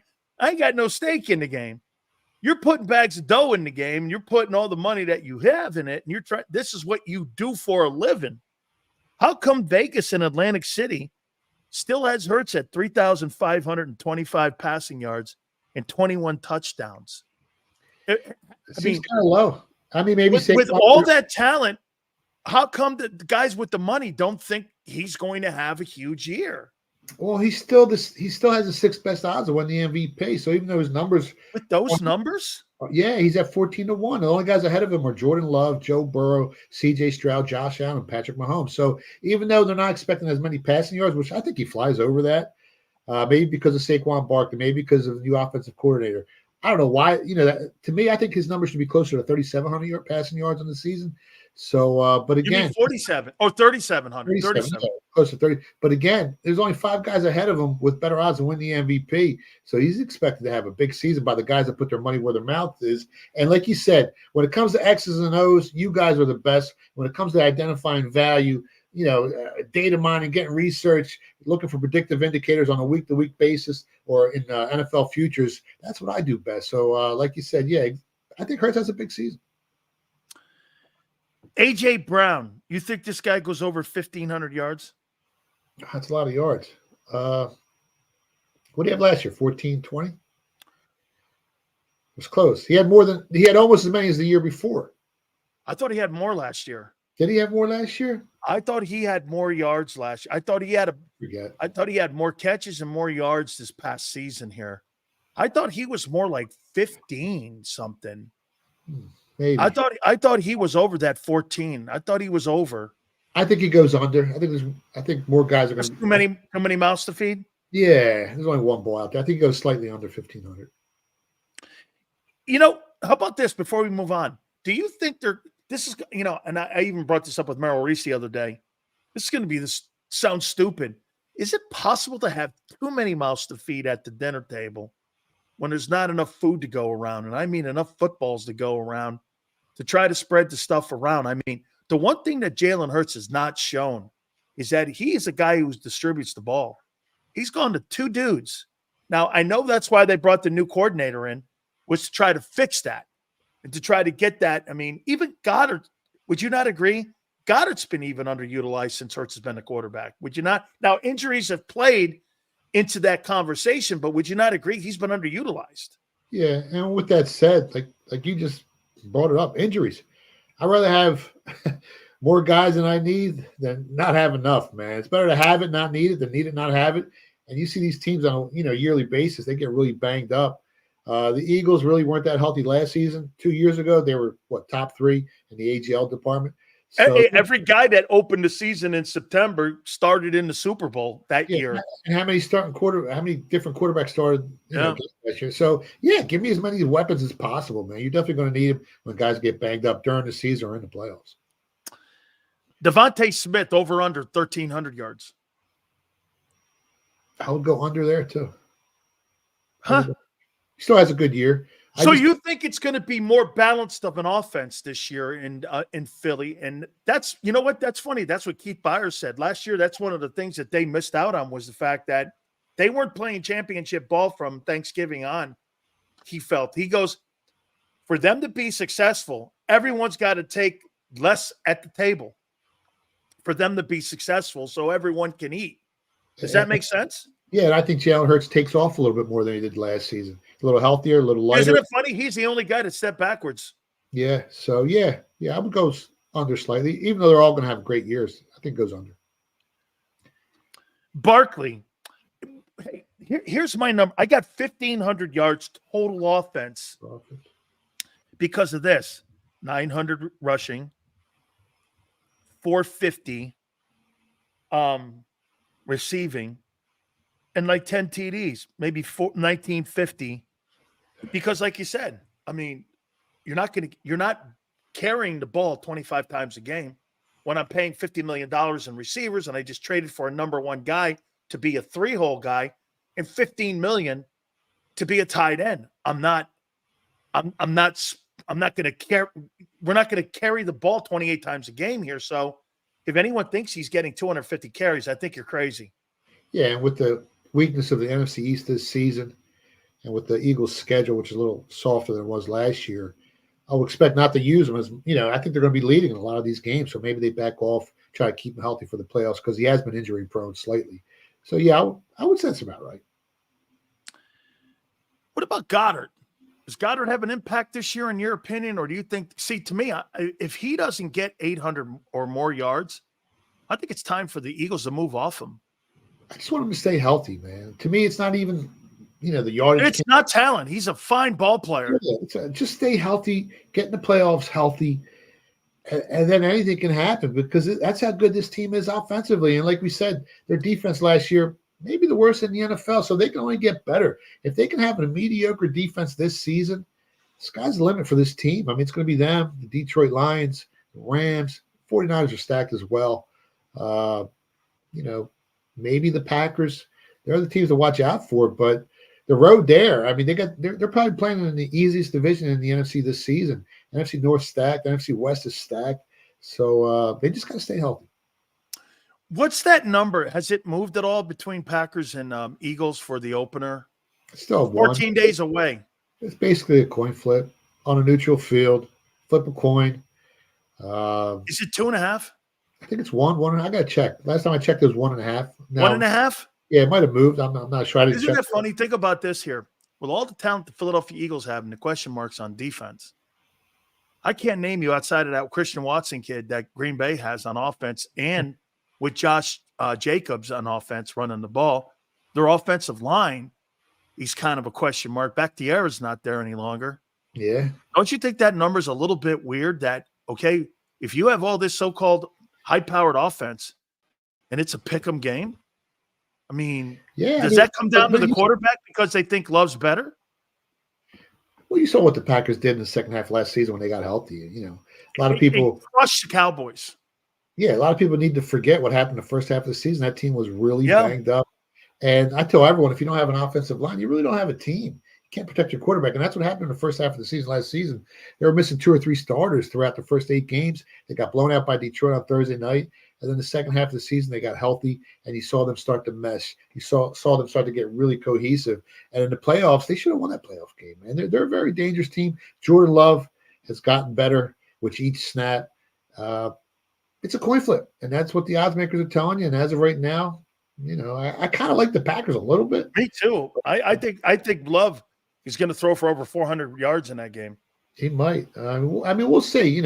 We'll see what Vic Fangio can do with this defense if he can get them together quicker than later. And if he doesn't, then Jordan Love's going to have a big game, like you said. Yeah. You think this team scores over or under 28 points a game? 28 points a game. It's a lot of points in the NFL. I think over 28, especially with some of the rule changes. I know closer to 30? Yeah, scoring has been down about 3 points since 2020 on average per game. And the NFL has tried to, maneuver a couple things in there with some rule changes to fix that this season. So, yeah, they might right around 28 or higher, I say. Defense. You think the defense gives over or under 21 points? Last year, they gave up 26. I say over 21, man. If they can keep it at 23, 20. I mean, if they can score, they're going to be shootouts. Man. See, here's my problem with what you said there. Okay, watch this. So if you're saying that they're going to score, let's just say 29 points a game, and they give up 26 points a game, that's a 3-point margin that you're talking about a team. That's not a lot of mistakes you can make, and if you have 4 or 5 3-and-outs, you could lose that ball game. See, I think the Eagles this year are going to lose games to teams they shouldn't lose, but they're going to beat the good ones because guess why? That defense, in my opinion, is still a problem. Well, with Saquon, they can control the clock, limit the turnover. That's if they run it, though. Yeah, they had a negative 10 turnover differential last season, one of the worst in the NFL. So they're gonna have to not turn the ball over and play a lot better on defense. But again, they're so talented on offense, and that fourth down if they can continue with that tush push, it just continues these drives, and that's something other teams just don't have in the NFL. They haven't caught up yet. They haven't found a way to stop them. So if that continues, yeah, they can win these games, these tight. You saw what they did in the first half of the season. They went 5-1 in coin flip games, 50-50 games, and that tush push was a big reason why. Some NFL ones. If Brandon Aiyuk is not on the 49ers, does that drop them in the conversation a little bit and make the Eagles a little bit? Or does he change the meter for the Niners? Not much, not in the betting market. Obviously, you'd rather have him than not have him as a football team. His chemistry with, Brock Purdy's been nice. Everything about that kid is nice. But in the betting market, doesn't move the needle, no. How about this, though? It would move the meter more, probably for Washington, if Washington were to land him and put him on the other side of Terry McLaurin. Yeah. And you've got this kid, Jaden Daniels, here. So that would probably move the meter more for Washington because there's two deals potentially that the 49ers are looking at. Steelers supposedly have a deal on the table for him. And obviously this deal here with Dotson yesterday looks like the 49ers are back in business conversations with Adam Peters, the general manager of the Washington Commanders. So that'd probably be more of an impact for the Commanders. I wouldn't want to send him to a team in the NFC, though. I mean, you want to see him in the playoffs, No, but you know what was shocking? I can't believe that Washington made a deal inside the division for Dotson. I know. That was kind of weird. That's a division move. That kind of scared me a little bit, right? Well, no, because the first thing I say is this. When someone moves a guy in the division, I go, what's wrong with him? That's what I was saying. I mean, it's not this, hey, we got to steal. I'm looking at, but then I look at it. Well, the role they're playing is 3-guy, wide receiver 3. They're paying $1 million. They were going to go out and get a veteran. They're probably going to pay 2.5 for him. So they probably got, I mean, the only problem I had was the 3rd rounder they surrendered, Yeah. Wilson or Fields? Who do you have winning that starting job? I don't know, man. I guess they give it to the veteran, but honestly, I'm not sure. Hey, can I say, I don't want anyone to listen to what I'm going to tell Godfather here. So this is just between me and you. How come Russell Wilson makes me want to punch him in the face? Ever since he got outside of his chick, who's absolutely one of the most beautiful women in the world. Have you ever seen her in person? She's smoking. She's a smoke show. Sierra is incredible. But why, when I hear him, he sounds so condescending, and I just want to punch him in his face. But he wasn't like that before her. Or maybe he didn't speak as much. I think she changed him. I don't know. I mean, she turned him into a Hollywood freak. I guess. Who knows, man? Something happened. It's before her and after her. If you look at his career. Hey, man. And after her. Hey, remember this, man. That thing could do a lot of things to you, man. Didn't Elvis have a song? What was Elvis' song? She looks like an angel. Hey, man, wars have been started over that thing. Aristotle on NASA said it best. He said money would have no value if women didn't exist. Hey, I bet Jackie bit on that one too. Oh boy. All right. Who do you have having a better season? Bo Nix, Jaden Daniels, or Caleb Williams? Bo Nix looks good. Jaden Daniels looks good. Bo Nix is the first rookie starter to open a season since Elway. And he did, what did he throw in college? 45 last year? 45 touchdown passes? No, he had that Oregon team humming. And then Caleb had 35. Penix had what, 36, 37? Jaden was a monster. What do you have, 40? I say between Bo Nix and Jaden Daniels. Even though I'm kind of cheering for Williams now. I got so many friends in Chicago, man. And they're all hitting me up and you're going to have to paint your fingernails pink if the guy throws the 35 TDs. But I saw him the other day. He ran up to a kid and hugged him. Yeah, but even the little nuances on the side of the field where he's talking to all the fans and, he's doing all the right stuff when you see guys like LeBron, brushing off people. And then you see a fresh young kid who's embracing the moment in Chicago. I'm starting to like Caleb a little bit for the Bears. I hope he has a big season. You see that LeBron fly swatter that kid, get out of here, He had to go into it. I think it was a dick move too. Well, everyone has a bad day, right? Yeah. So if he was having a bad day, I could understand. But as soon as he did that dick move, then he went up to the place and he did some fucking celebration dance. He was diving away. Yeah, he wasn't having a bad day. So Yeah, why do that when you're having a good day? You know, make a kid happy. That's that kid's dream. I don't get it. I don't get it either, man. Get this. How could you have a bad day when you're a billionaire? That's true. I mean, and you only play hoop. How can you have a freaking bad day here? All right. Now I want to say this about, because I saw your post and I retweeted it, by the way. MVP.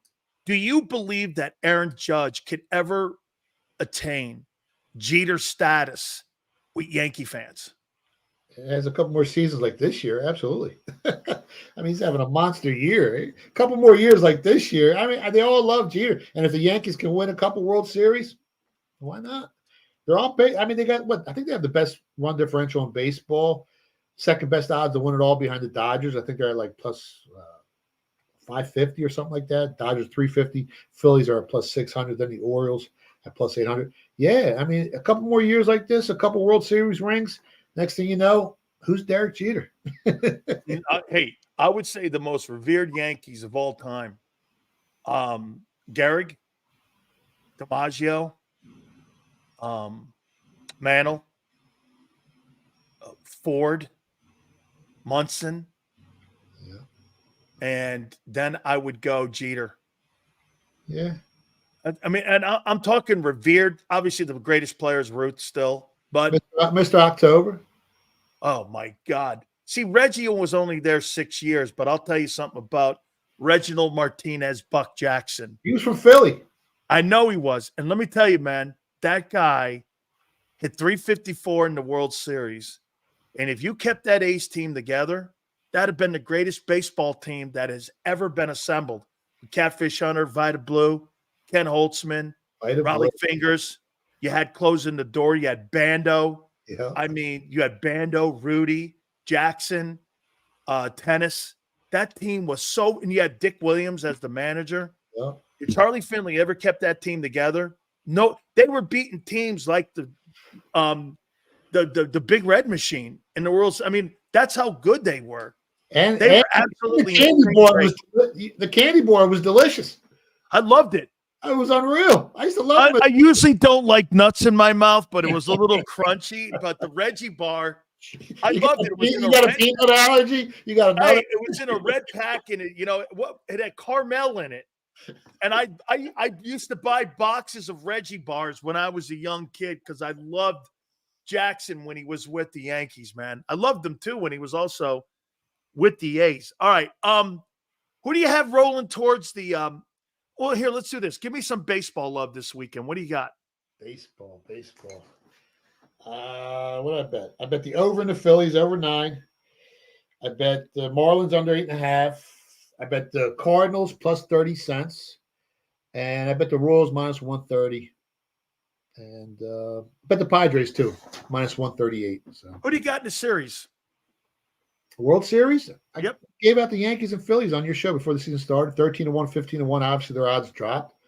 And you know who I really like this year? The Miami Hurricanes. Plus 400 to win the ACC. Over 9 wins. Plus 220 to make the playoffs. They got, 68, almost 70% of their production coming back. They got the top defensive line in the they got the third best line in the nation this year, supposedly defensive line. Offense. What do you got? Hey, what do you have? What do you have in the opener next Saturday against the Gators? They go up to Florida. Miami wins, man. Miami's gonna cover. I like Miami. I like Cam Howard at 1,500 to win. He's got a shot. He threw for 25 and 7 last year, 3,800 yards. I think like 3,750 last season. This is the best team in the ACC. Watch out for this Hurricane team. As long as they don't turn the ball over. Yeah, they're like 90th in the nation in turnover. Like, they got to hold on to that football. They lost 3 games by 1 score or less. They won 7 games last season. This is a very dangerous football team. I like the Hurricanes, man. I like them a lot. I'd love to hear that, especially since we're going to go play the Gators, and that's Howie Roseman school. And I hope they beat the piss out of those Gators up there at that piss-ass swamp. Somebody asked me, Sills, if the Gators beat you, would you wear it? I go, there's nothing in my home that remotely looks close to a Florida Gator. And when my daughter bought spikes that had the blue and the orange, I took them back because they looked too much like Florida Gator gear. And I said, she goes, why did you get different gear? I go, it's the same shoes. She goes, well, you did it because they look like gator shoes, right? And I went, yeah. I said, yeah, that's why I did it. Godfather, tell the folks where they can find you, my good friend. Find me on Twitter at Philly Godfather. The website is thephillygodfather.com. Every Friday, 5:30 p.m. Eastern Time on the best show on the planet, right here with Dan Sileo. Thank you so much, my friend. We'll catch you next week. Go Birds. There he is, Philly Godfather. Make sure you check him out, guys. Great stuff. All right. Please hit the like button. Keep it here, National Football Show. Michael Vick at BetUS.com. Catch an incredible 125% sign-up bonus on your first 3 deposits, plus 10% gambler's insurance. BetUS, my online sportsbook and casino. If you missed any of today's show on the JAKIB Media channel, listen to the podcast on your way home. Available on YouTube, Apple, and Spotify.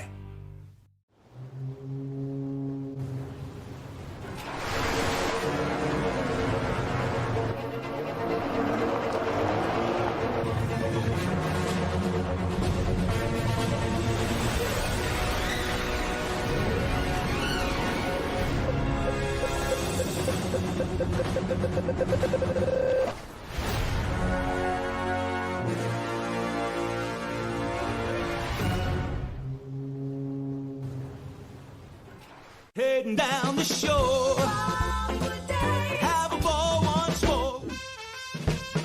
Here, imaginations run wild and time stands still. Because here, you can find the best of the Jersey Shore, all on one 5-mile island.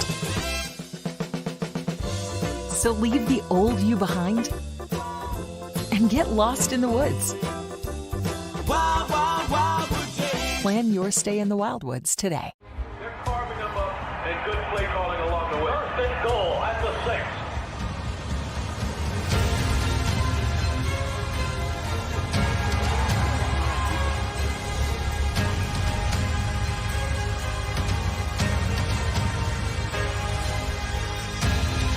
On the field of life, First Trust Bank is there for you.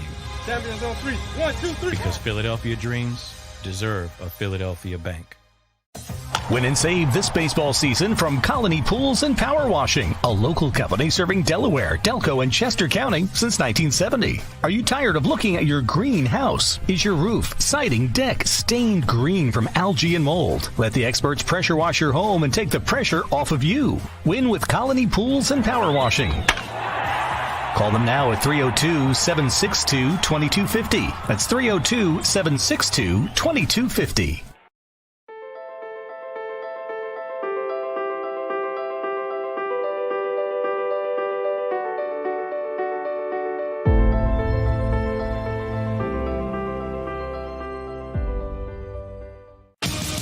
The greatest fans on earth. It's a bold statement, but would you expect anything less from Philadelphia? 58 years of heartache creates a toughness, a grit, a resolve not found in most. Sure, our prayers were answered, but now that we've had a taste, we're looking for more. Pondley Hockey, official partner of the Philadelphia Eagles. EAGLES, Eagles.